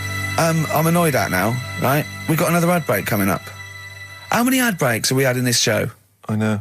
Carl, how many ad breaks have we had in this show? It's about 3 an hour, 3 or 4 an hour. 3 or 4 an hour, so about 3 minutes. So 20 minutes. 20 minutes is wasted on shite. I mean, apart from the stuff we talk about. Well, it's funny you should say that, because someone said to me last week that they felt that there were more adverts now on the show than there used to be. Are there more adverts in the show? I think, just checking some of the emails, I think that's because people are requesting them. They find them more entertaining than what we're giving them. But can't we sort this out? Don't go on about it. No, can't we, though? Why can't we have less? Why have we got so many? Is it... It happens, doesn't it? Oh, well, no, you can't listen to radio after every record. It's bad enough trying to keep them listening with the rubbish we come out with. Yeah, we've got Rockbusters here, let's get them back. Right? Don't steal our son. Please, lads. Thrills on XFM 104.9. I'm Ricky Gervais. With me, Steve Merchant and Karl Pilkington. Yeah. Little Karl Pilkington, little baldy mank, whinging little twat. How are you? Yeah, all right, yeah. What are you doing? Happy? Feeling a bit happier today? You look as full of spunk, as they say in America. Yeah, I'm all right. Just a bit of a miserable day, though, isn't it? Yeah. A bit miserable. Yeah. Walking in today, right? Do you know I walked through, like, the sort of the gay district of London and that? Right. You don't walk, you mince, don't you? I'm just walking through on the way to work, and I'm always interested in their little shops and stuff that they have, right? Loads of their little shops. There's don't be ashamed of. If you want to go in and buy something, go in and buy something. I'm just having a look at, looking in the windows and stuff. Little postcard just near the entrance. Yeah. That's meant to tease people in, to make people go, that sounds good, I'll nip in. Right? Little postcard. Free butt plugs with every sale. That's great. How did we get from 5p off milk to free butt plugs with every sale? Wow. What's society come to? Well, it's because we're liberated, Rick. Yeah. It's an open society. What did you buy to get them? You didn't buy... I didn't but what's the purpose? What, of the poster or of butt plugs? Butt plugs, because I really honestly don't... You shove them up your arse, don't you? Whoa, slow down, bum. Shove them up your bum. Yeah. But when? Is that just like when you doing whatever, doing stuff around the house, or... I think it's not to keep things out. Is it like you would use a plug in the sink to keep, the water in the sink? Oh, if you're not gay. Get that? Oh, yeah, no, I know what you mean, yeah. I don't know. No entry. What is it? I mean, I don't understand what that's I don't know. I assume it either feels good or are they... well, I've got to be careful here. Or are they sort of like breaking it in? Right, yeah. Do you know what I mean? Like it's like a shoehorn. Sure. or It's like when you stick paper in your shoes if they're a bit tight. Or those people who sort of like put little bits of wood in their lips, and then as soon they've got big plates in their lips. Yeah. Same with the butt plug. It means you can, you're ready for anything. I don't know, do I? The Carl's face. Well, if you know what butt plugs are used for, then why not get in touch? Gervais at XFM.co.uk. What do you think? If there's any... I can't believe we're already on this subject. I know. It's 1:05 and we're I was going to say then, if there's any people who use butt plugs, and I was thinking that Karl would have said, well, they're not up yet. Yeah. Because they go out late. No, but what is it? We're award-winning people. We've written a TV not on show. radio, though. Not on radio. We're rubbish on radio. I know, We've got nothing to lose. But I always say to you, Steve, that I like educating people and that. Now, the way I see it is I didn't know what they were. Let's phone to go. Someone might know about butt plugs. All right, we'll get. No, get them on. Get them on. Ask them. No, because they might say something dodgy. Oh. Yeah, whereas, what have we just been doing? Just take a chance. Take a chance and tell them not to swear. Well, you tell them. Okay. Right, Steve, I haven't got my headphones on. Hello, who's that? Hold on. Who, sorry? Nicholas. Nicholas, hello, mate. You're not going to swear, are you? No, I'm not going to Keep it clean. Yeah. Keep them keen. What were you calling about? I'm phoning about your plugs. About, not my plugs, but sure, plugs in general. What, do you know much about them? No, Are you a plug user yourself? No, I'm just thinking if maybe you've got some gay friends and you're spending the night at their place, you might want to use one. Right. What, you mean experiment with them, or...? No, so you can make sure they're not going to do anything while you're asleep. Could I suggest, just lock the door? I mean, that is easier to me. Can I make a bigger suggestion? That's probably the most homophobic thing we've had said on the show today. Thanks very much for your call. Right, okay, good. Well, that's why we shouldn't put people on the line. Just, without checking first. I think Karl's made a good point. That's the calibre of listener we've got. Karl, come on, what's the matter with you? Oh, Thorns. that's all. No blue sky. Beautiful, isn't it? And that great track. It's all right, yeah. Just had an email, yeah. That woman who opened the Office script could have her head cut off. Apparently. When a letter is posted, it becomes the property of the Queen until it reaches the person it was meant for. By opening it, she's committed treason and could be killed. I don't know if you're familiar with this story, Karl, are you? Go on. Apparently, some copies of the Office Christmas specials, scripts, got sent to the wrong address. Some woman. And, I don't know what you do in that situation. Normally, if I get mail that's not addressed to me, I just give it to the postman or put it back in the postbox. Radio 1 tried to speak to her, but apparently she's got a gagging order, which makes us think that she sold it to the Sunday. So we'll read it. We'll read the plot of The Office tomorrow in the Sunday papers, which ruin it for some people. Ruin it for a lot of people, yeah. But the other thing is, I mean, if it was sent to her, obviously her name wasn't on it. Oh. If that's true, in which case, I think that's quite a serious offence, isn't it? I would hope so. I mean, I would hope that, if I sent something in an envelope, it was... But the BBC, the BBC thinks that because the person they said it was meant to be sent to got his, he thinks maybe that's an excuse. Maybe someone gave her the script and said, don't say it came from me. Yeah. So... I don't know, maybe she's protected someone, I don't know. Yeah, well, if that is... Well, either way, don't sell it to a newspaper. Well, It's just the kind of mercenary nature of it that I loathe, It's the fact that it's only just now makes me wonder if she had it there lying around in her house and someone said to her, well, why don't you go to the papers? Yeah. Try and flog it. But I just don't think she's going to get a lot for it, because people are going to see it soon. It's not like it's the Hitler Diaries. Well, they're not very well written. But, I mean... I don't know. I tell you what I'm frustrated by. It's just the fact that it's like we've worked hard to give people some kind of pleasure for this Christmas, because a lot of people are very depressed, Rick, very low at this time of year. They've not got what they wanted. But we're trying to cheer them up, give them a bit of happiness. Yeah, but I think she'll be happy if she gets a lot of money. True. True. I don't know. I think it's just tacky, really. It's like, well, I just say, if you're a fan of the show and you don't want to know what happens, then don't read the Sundays Tomorrow, or at least avoid it when it says we tell you what happens. But the papers might not ruin it. The papers might go, we've got them, but we're not going to ruin it for people. Well, That'd be a nice, ideal. be a nice gesture. Ideal. But I don't know. All I can say is it's a good job that I send out the prizes. Because that Michael Palin around the world in 80 days will be going to the person who won it. Yeah. And if someone else receives it, they better not try and, do you know what I mean, keep it. It should go to the winner. Yeah, exactly. That is a very good point. So, be warned. Don't open things that weren't addressed to you. Yeah. I did Pandora's that time, though, box. There's some sort of lesson there. Yeah. What happened? All the evils of the world, wasn't it? Pretty much. What? Yeah. Oh, don't try and explain brilliant. it to Carl. No, Pandora's box. Go on. Well, told not to open it, opened it, released all the evils that are in the world now. But did the person say if you open it, loads of evil will come out? It's not true. It's not true. It didn't really happen. It's not like evolution. It's not the truth. But you remember that? Yeah, you won't listen to some of my stuff, like goldfish and stuff. No, it's not that we don't listen to it. It's that you would pass off how all the evils in the world got here. Because on Anna Nova it would be, Pandora opens box. Outcast. Hey Ya on XFM 104.9. I'm Ricky Gervais. With me, Steve Merchant. And over there, Karl Pilkington. Now we've got a new feature. Well, I don't know if it should become a feature every week, Rick. I'm not sure it's got legs for that. No. But maybe in the absence of Rockbusters. Basically, I was looking through the pigeonhole, and we got a lot of stuff sent to us, a lot of junk, stuff we don't really want. Yeah. And a lot of people, for some reason, they send us... Begging letters, a lot of that.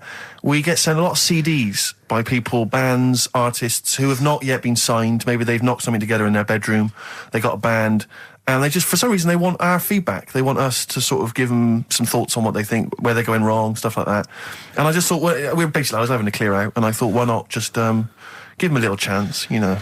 Just throw them a bone, Rick. Honest critique? Honest critique of some of the artists that sent us stuff. Okay, go on These are then. bands that have not been, they've not got a record contract. This is exciting. Okay, name the 3 bands Well, first. I'll tell you, we'll go through them individually, and I'll hear a little snatch, and then I'll get your opinions, both from you, Rick. I know you've been in the music business, you've got a good general knowledge of music, you've got good taste. Big time, and big also time. Karl Pilkington's views as well. Yeah. We know what to think of them. So this first band is called Kellerton Road. I'm sure they're very excited. As I said their name then, they probably can't believe it. They're phoning each other now. They're getting so excited. All friends are phoning them now. Yeah, Turn your exactly. phone off. They They can't people in believe this that. band. You don't want to... Yeah. Well, okay, then Kellerton Road. Kellerton Road. Play a track from them. So that's Kellerton Road. I think that's a track called Secretly. And looking on the back here, there's 6 of them in the band. They all pretty much look the same. They've got the long hair, the usual sort of look. What do you make of them, Rick? All right. Yeah? Quite like that? Good, yeah. I mean, bit generic. The chorus is a little bit simplistic. But I like good production, good Yeah. good Reminds you of musicianship. something maybe like the Thrills, that sort of thing. Yeah. I mean, yeah, good. Jukebox or junk box? What's a junk box? It's just, I'm just trying to make it sound snappy. Jukebox or junk box? Don't, because you haven't got it. Don't ever stick to what you're good at. Okay. What, being sexy? Just sort of watching Doctor Who and stuff. You like that, don't you? Yeah, I love it. Okay, then right. What's the next one? So, well, let's just ask Karl Pilkington's opinion. Karl, what were your thoughts? Yeah, it's all right. Yeah? Yeah. That's it, is it? Yep. Is that why you're no longer right for the enemy? Go on. So what's this next one you've got for us then, Karl? Toffee. Toffee. It's called Born Depressed. Oh, dear. Brilliant. Is it about you? There we go, I Toffee. quite like that. Yeah? I sort of a bit glammy, bit underground. Yeah. What do you make of the name, Toffee? I don't like the name. It's not great, is it? No, but I quite like that track. Quite like the track. I'm If just that's looking at the representative. CD, they've made it themselves, and basically the band feature on there completely nude. Oh. What do you... Well, we know what we think of that. What do you think of that, Karl? I'm happy with that. Let's have a look, though. Have a look there. That's no point, is it? There's quite a lot of blokes and there's one naked lady. Just having a look, though. Yeah. What are you looking at the blokes? What are you looking at? Why are you looking at the blokes? Let's Knob. just having a look. But you look at their knob. I can see by the way your eyes are I'm looking. looking at the woman's knob, though. Well, she won't be happy with that. No, that's a bloke, Karl. Yeah, that's where you've been going wrong. Yeah, that's the woman. Yeah, Yeah. that's what I was looking at, that one. The woman's knob, so that's all right. Yeah. Good. So Rick, hit parade or shit parade? I don't know if it's going to be. I don't think it's going to be a hit yet because I haven't got backup. But I think we're looking more about whether they get A record deal. Do you think they deserve one? Yeah, I like. Thumbs up for both of them. Okay, excellent. Well done. All right, well done. And Karl, play the last one then. What did you make of it? Sorry, we didn't ask your opinion. We weren't interested. I Like to see him on CD UK. Just like that on the CD cover. Okay. Right. And this last act, I think, is this right? Picture Centre? Yeah. Picture Centre.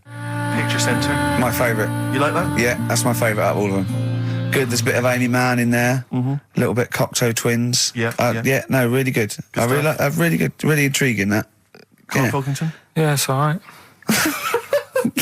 If you didn't like it, what would you say? It's weird though, isn't it, music? No, do you know what I mean? It's like, it depends what you're doing. Do you know what I mean? That's alright. If you're just having a game of crib or whatever, it's just on in the background. That's the thing with music. I don't think you can sort of slag any of it off. It's times, and it depends what mood you're in and stuff. Yeah. So this is a pointless feature. It's a pointless feature. We'll do it I again, didn't come up with it. No, I do. All right, don't slag it off. Okay, we'll do that again then. I was quite enjoying that, but okay. No, do you understand what I'm saying? Well, that it's not worth having an opinion about music. Well, I'm not that bothered. I'm just saying. Imagine if he was on the panel of Fame Academy or Pop Idol. Yeah, that'd be great. He'd go along, and Nicky Chapman go, "Yeah, you've really improved. I really like that. I don't know what you're wearing, Dr. Fox. You were hot, baby. I loved it. Like your legs, like all your boobs and all that. Brilliant. Come to Carl. Not bothered. All right. Yeah. Brilliant. No, we'll keep it up. Play a record. Yeah. Oh, come on. This is my favourite. Can I change? Well, this is my favourite out of all four of them. Lynyrd Skynyrd. Yeah? Yeah. Slam dunk this puppy. Jet and roll over DJ on XFM 104.9. All right? Carl, just an email, a question for you. Can you please let me know which school Carl went to? What school did you go to? Cessav. What? Cessav. Cessav? Yeah. What does that mean? It was on Cecil Avenue. Cecil Avenue in Manchester. Yeah. It's just he says, I'd like to know so that I don't send my kids to the same place. He also says, P.S. Does Carl look like Gollum in Lord of the Rings? Yes. He does, doesn't he? Yeah, that's very good. Yeah, in fact, I was just putting a little bald wig on you, wasn't I? Like he needs one. Yeah. So, if you want some of the fun and games we have when the songs are on. Yeah, did it hurt? Just a little bit. The bit that worried me is when you said, let me just staple it. Yeah, well, I was trying to get it under your chin because it looked funnier, and he was scared. Oh. Can I just give you a little fact here? Someone's emailed in for you, Carl. They've sent an interesting fact for you. I think you're going to be interested in this. Don't read it on the email. Let me read it for you. I think you'll be excited. An interesting fact from Carl. That's from Toby. He says, Attila the Hun punished some fella who annoyed him by cutting off his arms and legs. You'll love this. And stitching his arms back where his legs should be, and vice versa. Look at his face. Look at the little smile that's just cracked on his lips. That is the kind of fact you've been waiting for all day, isn't it? So go on, again, so... Attila the Hun, right? Some guy didn't like. He cut off his arms and his legs, and he stitched his legs on where his arms should be, and his arms where his legs should be. Look at him looking at his body, trying to picture it. Yeah. I'll let it sink in for a little while, then I'll ruin it for him. Carl, what are you thinking? I'm just picturing it. Right, he would have died. It would have been tokenistic. There's no way that person could have lived through it. So it was just for Attila the Hun's fun. He probably put him on a stick outside his gate or something. There's no way in those days that he could have gone through complete limb amputation and... So would he have wore a jumper for pants? Who's the winner of the competition? From Walthamstow, it's Joe Ogden. Well done, Joe. You got the correct answer, which was what? The fellow with two heads, that number 50. Number 50. Is that it? Are we off? Yeah, that's it. Yeah. All right. Cheers. More of the same drivel next week. Bye. Bye. Placebo, Special Needs on XFM 104.9. Email in where Lanzarote is. I don't know if it's Italy or Spain or Europe or maybe Africa. You know, these are the sort of things, these are the reasons I come into it, to at least learn something, innit, Carl? We've stopped educating Ricky, so I've stopped learning, you know, about things like the woman who ate mud all her life. We've had a lot of emails, Carl. I don't want to sort of put a dampener on your Christmas, but a lot of people have been slagging off Lanzarote. One of them just said, well, one of them, I don't know if I can find it. It is Canaria, isn't it? It's one of the Canaries, isn't it? It's a volcanic island covered in volcanic dust. It's very windy, so you have to dig a hole to sit in on the beach, and there's hardly anything to do.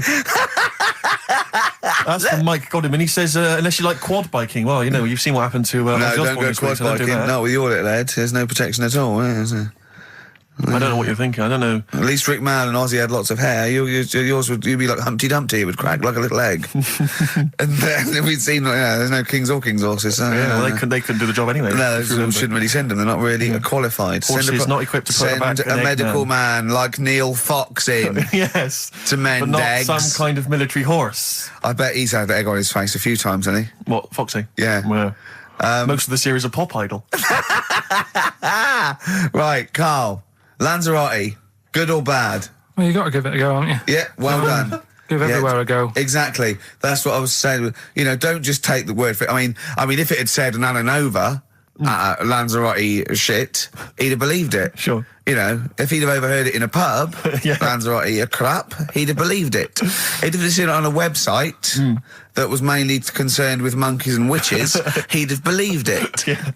As it is. Everybody raves about New York, and when I went there, I thought it was rubbish. Well, you're an idiot then, because that is possibly the greatest city in the world, along with London. Subjective, though. That's why they have holiday programmes and that, innit? So you see it and you decide for yourself and that. Yeah, but you saw Venice on a holiday programme, as you put it. You went there and you went, it was rubbish, full of black bin liners. Well, it is. Right. Didn't they show them? It stunk. Didn't Judith Chalmers say that? Oh, it stinks here, and there's loads of rubbish everywhere. No, she didn't. Did she mention that? Oh, that's what I mean. So it depends what you want from holiday, doesn't it? Well, yeah. So... You're an idiot if you don't like New York, so next. Anyway, come on, break up, guys. Kiss and make up. Yeah. Carl, we've had an email. Some old Rockbusters. Someone's emailed in. They wonder if you can get some of your old Rockbusters clues, your old genuine Rockbusters clues. I know Rockbusters has come back. Well, of course he can. It's the way his brain works. Well, indeed. But I think you'll... maybe you can also enjoy the challenge, Rick. Yeah. And you at home. I remember them as well, because I remember how angry they made them. Here's some old Rockbusters. That army's got some nice trenches. DW. That army's got some nice trenches. DW. No. Dandy Warhols. That one works. It's not bad, is it? That's why I didn't get that one, because it worked. Yeah. Yeah. Okay. She's only got one sticker left. It was actually he's only got one sticker left. Oh, okay. He's only got one sticker left? The band His Last Sticker. Exactly. With Justine Fishman, His Last Sticker. Yeah. They were brilliant, weren't they? What happened to His Last Sticker? Are they still going? He'll strap some chocolate to your feet. That's A. A band or artist, A. He'll strap some chocolate to your feet. Go on. Aerosmith. I don't know really what that means, but... And finally, you'll have to... Aero Cobbler. Well, yeah. The well-known Aero Cobbler. And you'll have to stick her in the oven, AB. You'll have to stick her in the oven. See, he thinks blacksmith means, like, just shoes. Like, it's not the smith... It's the smith part. A smith is just a right, isn't it? So it doesn't... I don't know... Aerosmith. What does that mean, Carl? What does that mean? Come on, you'll have to stick her in the oven, AB. Yeah, I know that one. Yeah? Yeah. What is it? But it doesn't work. Apparently it does. You'll have to stick her in the oven, AB. Single or artist? What, Anita Baker? Anita Baker. Why you have to stick her in the oven? Anita Baker. Oh, I need to. But why didn't you say, like, you'll have to get his hair cut and put a nice white chef's hat on? That's Anita Baker. See, that works. That works, Carl. I need to bake her. Doesn't work. It is shite. Okay, well, listen. Before you judge, listen to today's Rockbusters. Okay. They're here with us now. Here's Karl Pilkington. He's got them just for Christmas. Brilliant. I've only got two, really. What? Because I was trying to work one out before, right, in my little room. Yeah. I was looking at different band names, thinking, what can I do? Yeah. Couldn't concentrate, because Ricky was in there, trying to spray deodorant all over the place. Right? Well, you should have done them yesterday. You should have shut me out. Right. So there's just two. Brilliant. Well, I've kind of got an idea for the third one. Fine, I'll have a go. Yeah. Right, so anyway, the first one... Should we play a record and come back to this? We'll do it quickly, we'll do it quickly. No, play a record. This is rubbish.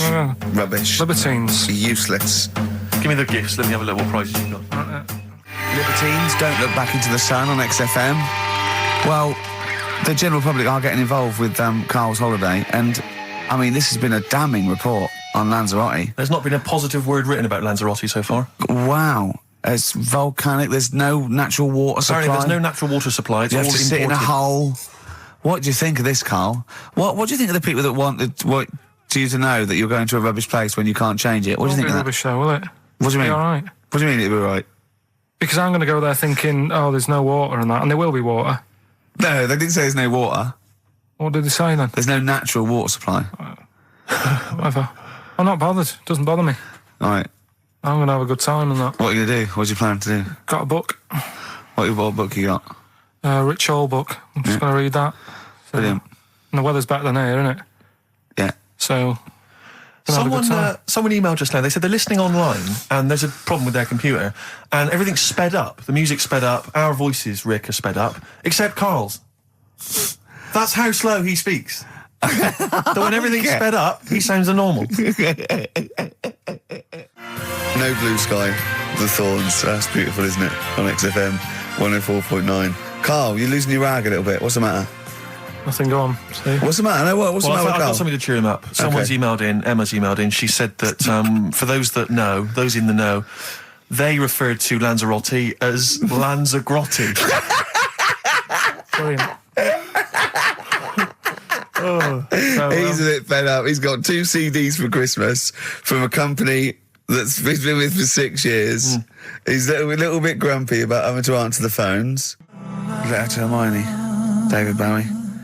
Well, we've had the most convincing answer that it's about 290,000 actual words, but possibly 3 million in our vocabulary, using all jargon and scientific stuff and all that. Sure. 290,000. Still a lot, isn't it? It is a lot.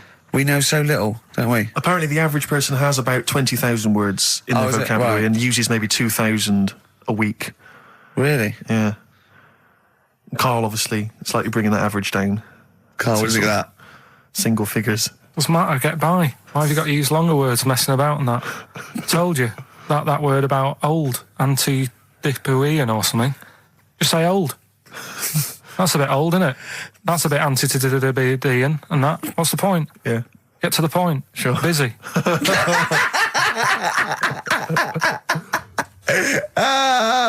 Right, okay. Are you in a film this week, Karl? We're doing that now? Yeah, go on. Get it over with. Hang on a minute then. Get it over with. Let's get this show over with. We can go home. You can go off to Lanzarote and sit on some ash. Some charcoal. He's not happy about that. That's annoyed him. The listeners have all ganged up on him. Yeah. XFM giving him 2 CDs. We've had more calls for his resignation this week than ever before. What do you think of that, Karl? What do you mean? There's another reason. Do you know what I mean, though? Because he's grumpy. He's not just giving it. He goes, well, I can't help it, can I? I don't want it. You're being paid well to do a job. People have tuned in to be entertained, to have good songs. Me and Steve are working here. I'm pressing the buttons. I'm paid to press the buttons. That's what I'm doing. Has every CD started on time? Then yeah. Why would they give you Monday off if you just paid to press the buttons? Don't get every other Monday off, do I? So have you stopped doing that now, have you? Well, yeah. Why? Because there's work to do and that. But I'm not moaning about it. Let's get on with it. Blair on XFM 104.9. I forget the name of that track, but it's good. Good song. Thanks very much. Oh, good song. Yeah. Oh, right. I just thought you were complimenting giving his opinion. Right, Yeah. go on. The what? Are we still on the air? Yeah. What are we doing? Merry Christmas. We got someone on the line. Oh, right. He's here. Who's that? Ricky, Yeah, go on. it's Jonathan. How are you? Good. It's only TV's Jonathan Ross. Ross, turn your radio down, you idiot. I'm here. I like to. I haven't got a radio on. What are you talking about? We can hear the feedback. Well, I haven't got it. It's not my fault. It's your incompetent radio station. And also, didn't you hear we said don't call him, we don't want to speak to the listeners? I'm not a listener. I'm a visitor to your shores. I'm special. You know that full well. I know you're special, right. Yeah, exactly. What have you got a name for the band? Yeah, you ready? Yeah. Blump. B-L-U-M-P. I tell you for what, you can't have a normal word. If it's the monolith band of all time, if it's the big, you can't have a regular word. It doesn't make sense. How can you have a regular word? All these ideas you come up with are rubbish. You need a word which only stands for that one thing. No one's heard it before. No one will use it again. Blump. I can't help but feel that that's a more appropriate name for maybe one of Ricky's bands. Yeah. I love seeing that picture of him in that band. You see it everywhere these days. He was like a girl. He was like a little girl in a suit. It's like a little dyke at a wedding. What was that? That's got to be the kettle calling the pot black, surely. I've always looked nothing but 100% heterosexual. We're not sure about. There's not anything wrong with it, I know that, but look at you. I actually had to get that in. There's not anything wrong with it. I'm Jonathan Ross. Oh, dear. I was thinking the other day, right? Oh, yeah? The Comedy Awards. Yes, sir. You didn't have to say some awful things about poor celebrities, poor has-been celebrities with coke addictions and fat lips and faces that where surgery's gone wrong and everything. And when they're on the show, they're going, "Oh, you look lovely." Yeah, I'm nice to them. Well, I'm nice to them to their face, but obviously when I'm not with them, I like to let my true feelings be known. What's wrong with that? That's how everyone. Well, I'll tell you what, you can get anything off your chest you want on this show. Any celebrities you want to talk about? There's no one listening. Yeah, it's just between me and you. A lot of people listen. They listen to my show, and after they've had a few hours of good laughs, they like something bland to just cool them down afterwards. So they flip over. We know this happens. Did you mention my DVD on your radio show? You know what? I forgot to mention it. Christ! I meant to mention by the office, but I forgot to mention it. And then I thought afterwards, it's not like he needs the cash, is it? It's not like he needs it. It's not like it is, but he's probably earned more money in a short space. You're like a lottery winner, and you've got about as much taste. You're like one of those burglars who's won the lottery. I am. I'm dressed like an Albanian window cleaner at the moment. Burglar from Reading who won the lottery, and now he's fritting it away on what? I do feel sorry for my neighbours. I've moved into a really nice place. I feel like it's the hillbillies. No, it's nice you've moved in though, because it's nice. It's given them something to sort of talk about behind your back. You've united the whole block. Right, go and play with some Japanese wind-up toys now. I'm going home to play Mario Double Dash with my son. It's going to be a good afternoon. I phoned you once after I finished my show. It's about 5 minutes past 3. Yeah. And I don't mind if I said, how you doing? You went, it's brilliant. You said, this is what you said. You went, everyone's out, Jane's taking the kids out, I've already masturbated twice and I'm playing with a new Japanese toy. I'm masturbating now.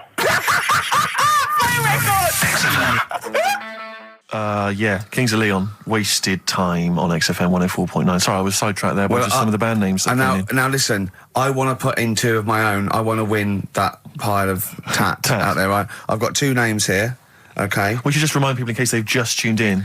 Oh yeah, Ian Canfield has chosen his mega band of all time. He's got Keith Moon on drums, he's got Lemmy on bass, he's got Keith Richard on guitar, he's got, who have you got singing?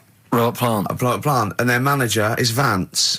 But he needs to announce them at Wembley Arena. They're already sold out. They're at number 1 in the album charts. They're the greatest rock band of all time.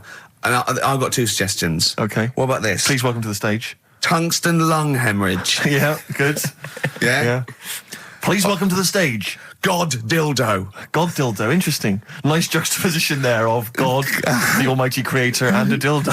Nice use of some contrasting imagery there. Yeah. Powerful and topical. Tungsten lung hemorrhage. Yeah. We've had a couple also on the email.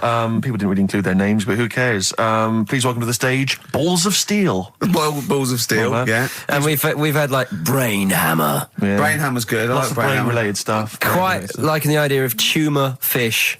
Juma fish, I like. Juma fish is very good. I like Juma fish. I just wonder if there's one more contender. I don't know who this was, Ian, that phoned in with it, but possibly it's topical. Yeah.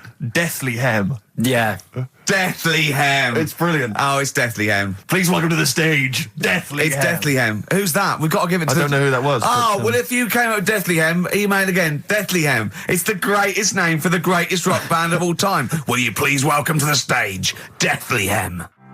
Turing Breaks, Mind Over Money, XFM 104.9. I'm Ricky Gervais, Stephen Merchant, little Karl Pilkington. Yeah.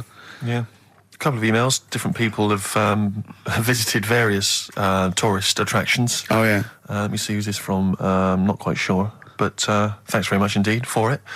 So there's a link here. It's apparently in Devon. Barometer World. Brilliant. It's the world of barometers. It was established in 1979.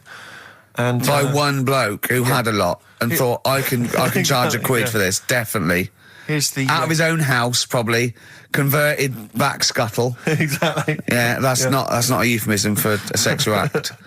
But look at the webpage here, Rick. There's a picture of a beautiful barometer being held by a beautiful lady. Lovely. Who's definitely his daughter. Yes, definitely. Come on, Kathy. Oh, that. Dad, no.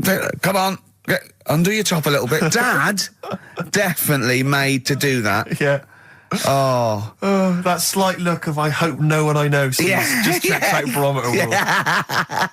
Barometer World. Yeah, that's available. If you want to check that out, www.barometerworld.com. That's now, all the... barometers, do they work? They're to do with checking, is it the air pressure? Well, everything. But I think that's what it's based on, isn't it? Sort of low and high pressure, so it's going to rain, it's not going to rain. Yeah. Or going to be windy, but I wonder how accurate they are. I think in the days before satellite sort of weather surveillance systems, probably essential.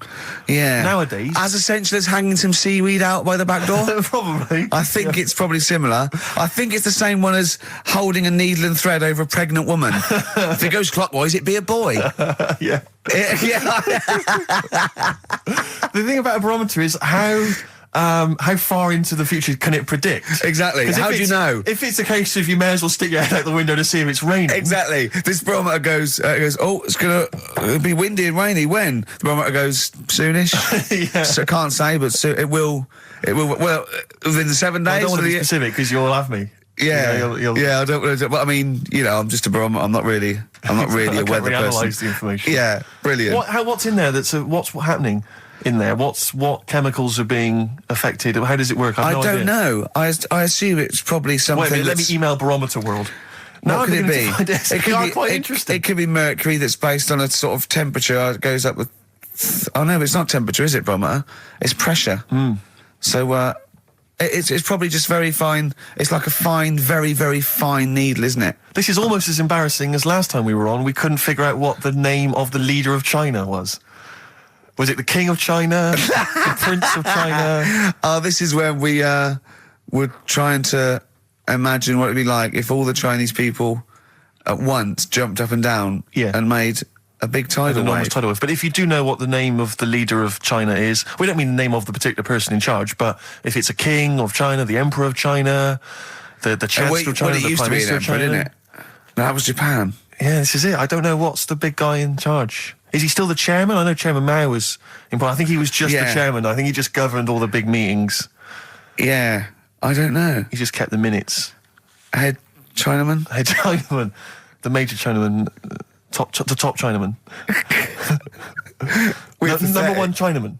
Do you know what? We're going to be honest here. We know so little about China. It's true. We know so little about China. Yeah. It's embarrassing. But if you've got any interesting facts about China, then email in ricky.gervais@xfm.co.uk. Also, I imagine the email address to use if you're going to take part in this week's Rockbusters.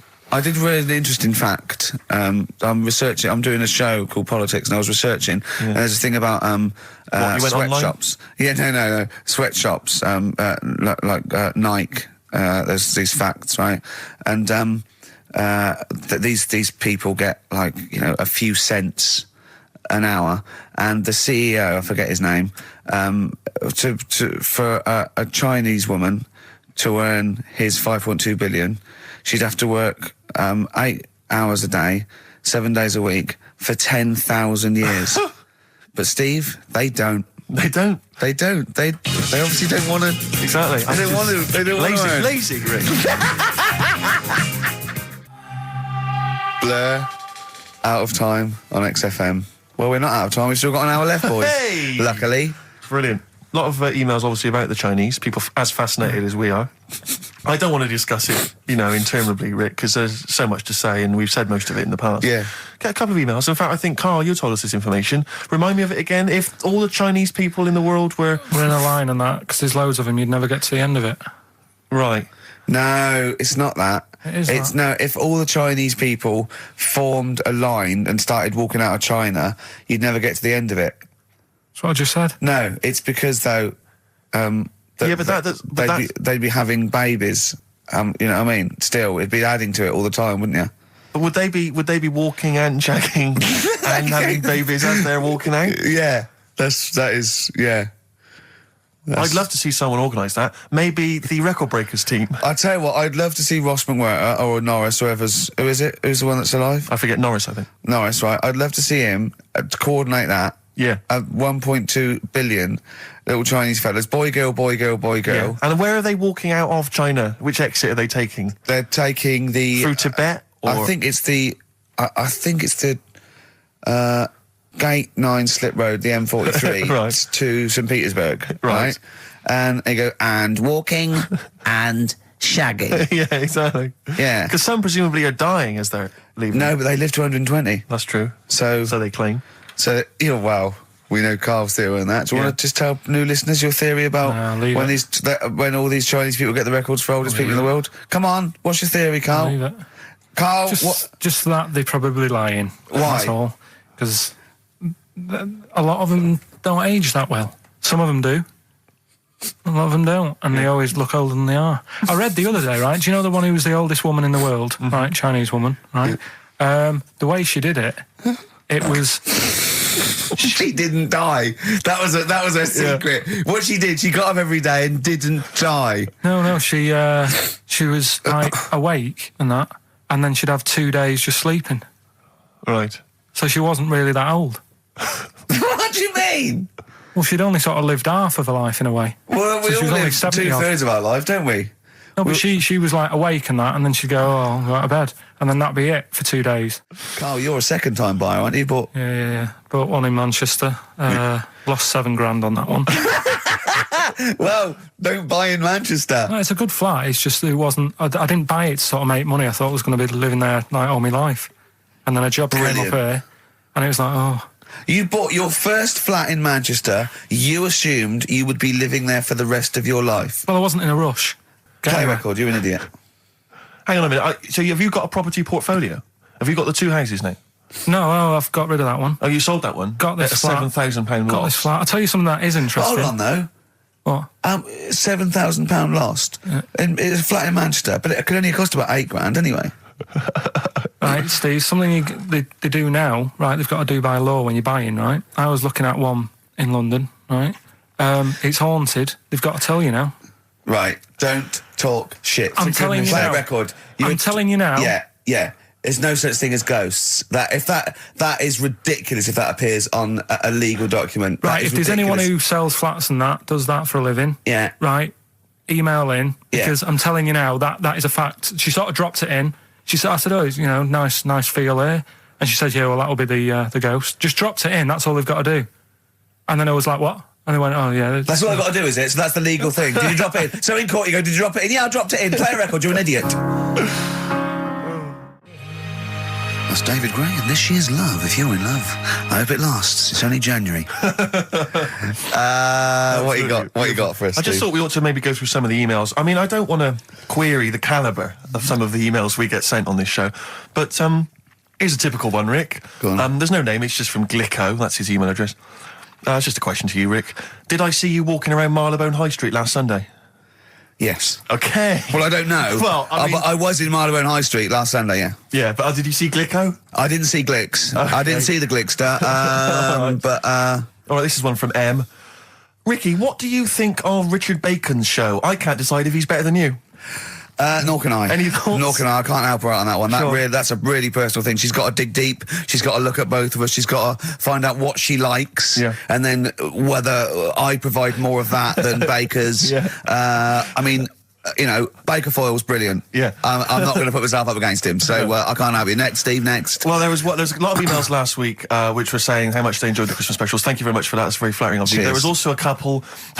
There was one that it was a guy. I'm sorry that I think I might have deleted it. But, I should have sent a reply, because there was a guy from Canada saying if there any chance you're around in March, whether you could pop in and have a surprise birthday dinner for his wife. Oh, why don't you keep that? I know. Sorry I can't let it go now, can I, you idiot? Okay. I really apologise for that. Yeah.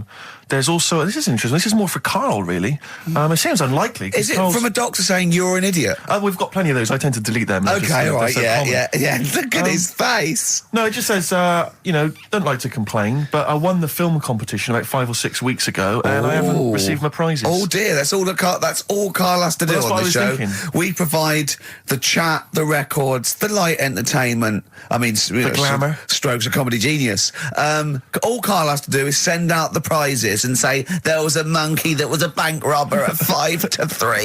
Yeah. What's your excuse, Carl? Do you remember her winning? I've got all. Well, you're calling her a liar? Well, I am, because I don't remember ever seeing. Right, he's calling her a liar. So Joanne Ogden, you're claiming, is just making this up. She sent this in on a whim, trying to fool us and get some cheap tat. Wow. I don't believe that. I don't believe anyone would lie to try and get Knowing Me, Knowing You on VHS. I really don't. Well, I'll look in the records because we keep all the details, so... Do you know what I mean? Right. Well, one of you's in the wrong, and do you know what? Knowing you, Carl, I don't think it's Joanne. No. Has anyone else ever emailed in saying they haven't got the bag of crap? No, they haven't. They haven't. Well, yeah, but one mistake's one too far, because that's one person. So, you might send out 30, but that one person, that's the first time they've won a competition. They want the history of wind narrated by Donald McIntyre on VHS. Yes. And, Stephen King's It on Betamax. Yeah. No, they sometimes they want the best of Primal Scream on a cassette. Exactly. So, You've got to make sure you're sending these prices away. Yeah. Final email from Andy. He says, the webcam is pointing at the ceiling. Is it because the air conditioning vent is more exciting than what happens on the show? Let's put that down now. I think that's absolutely right. Hold on a minute. Now, just if someone... Is that good? People love the webcam. I don't know what they're interested in, because all I get is a picture of Carl's big head. It's not as big, it's just round. Oh. Get it right.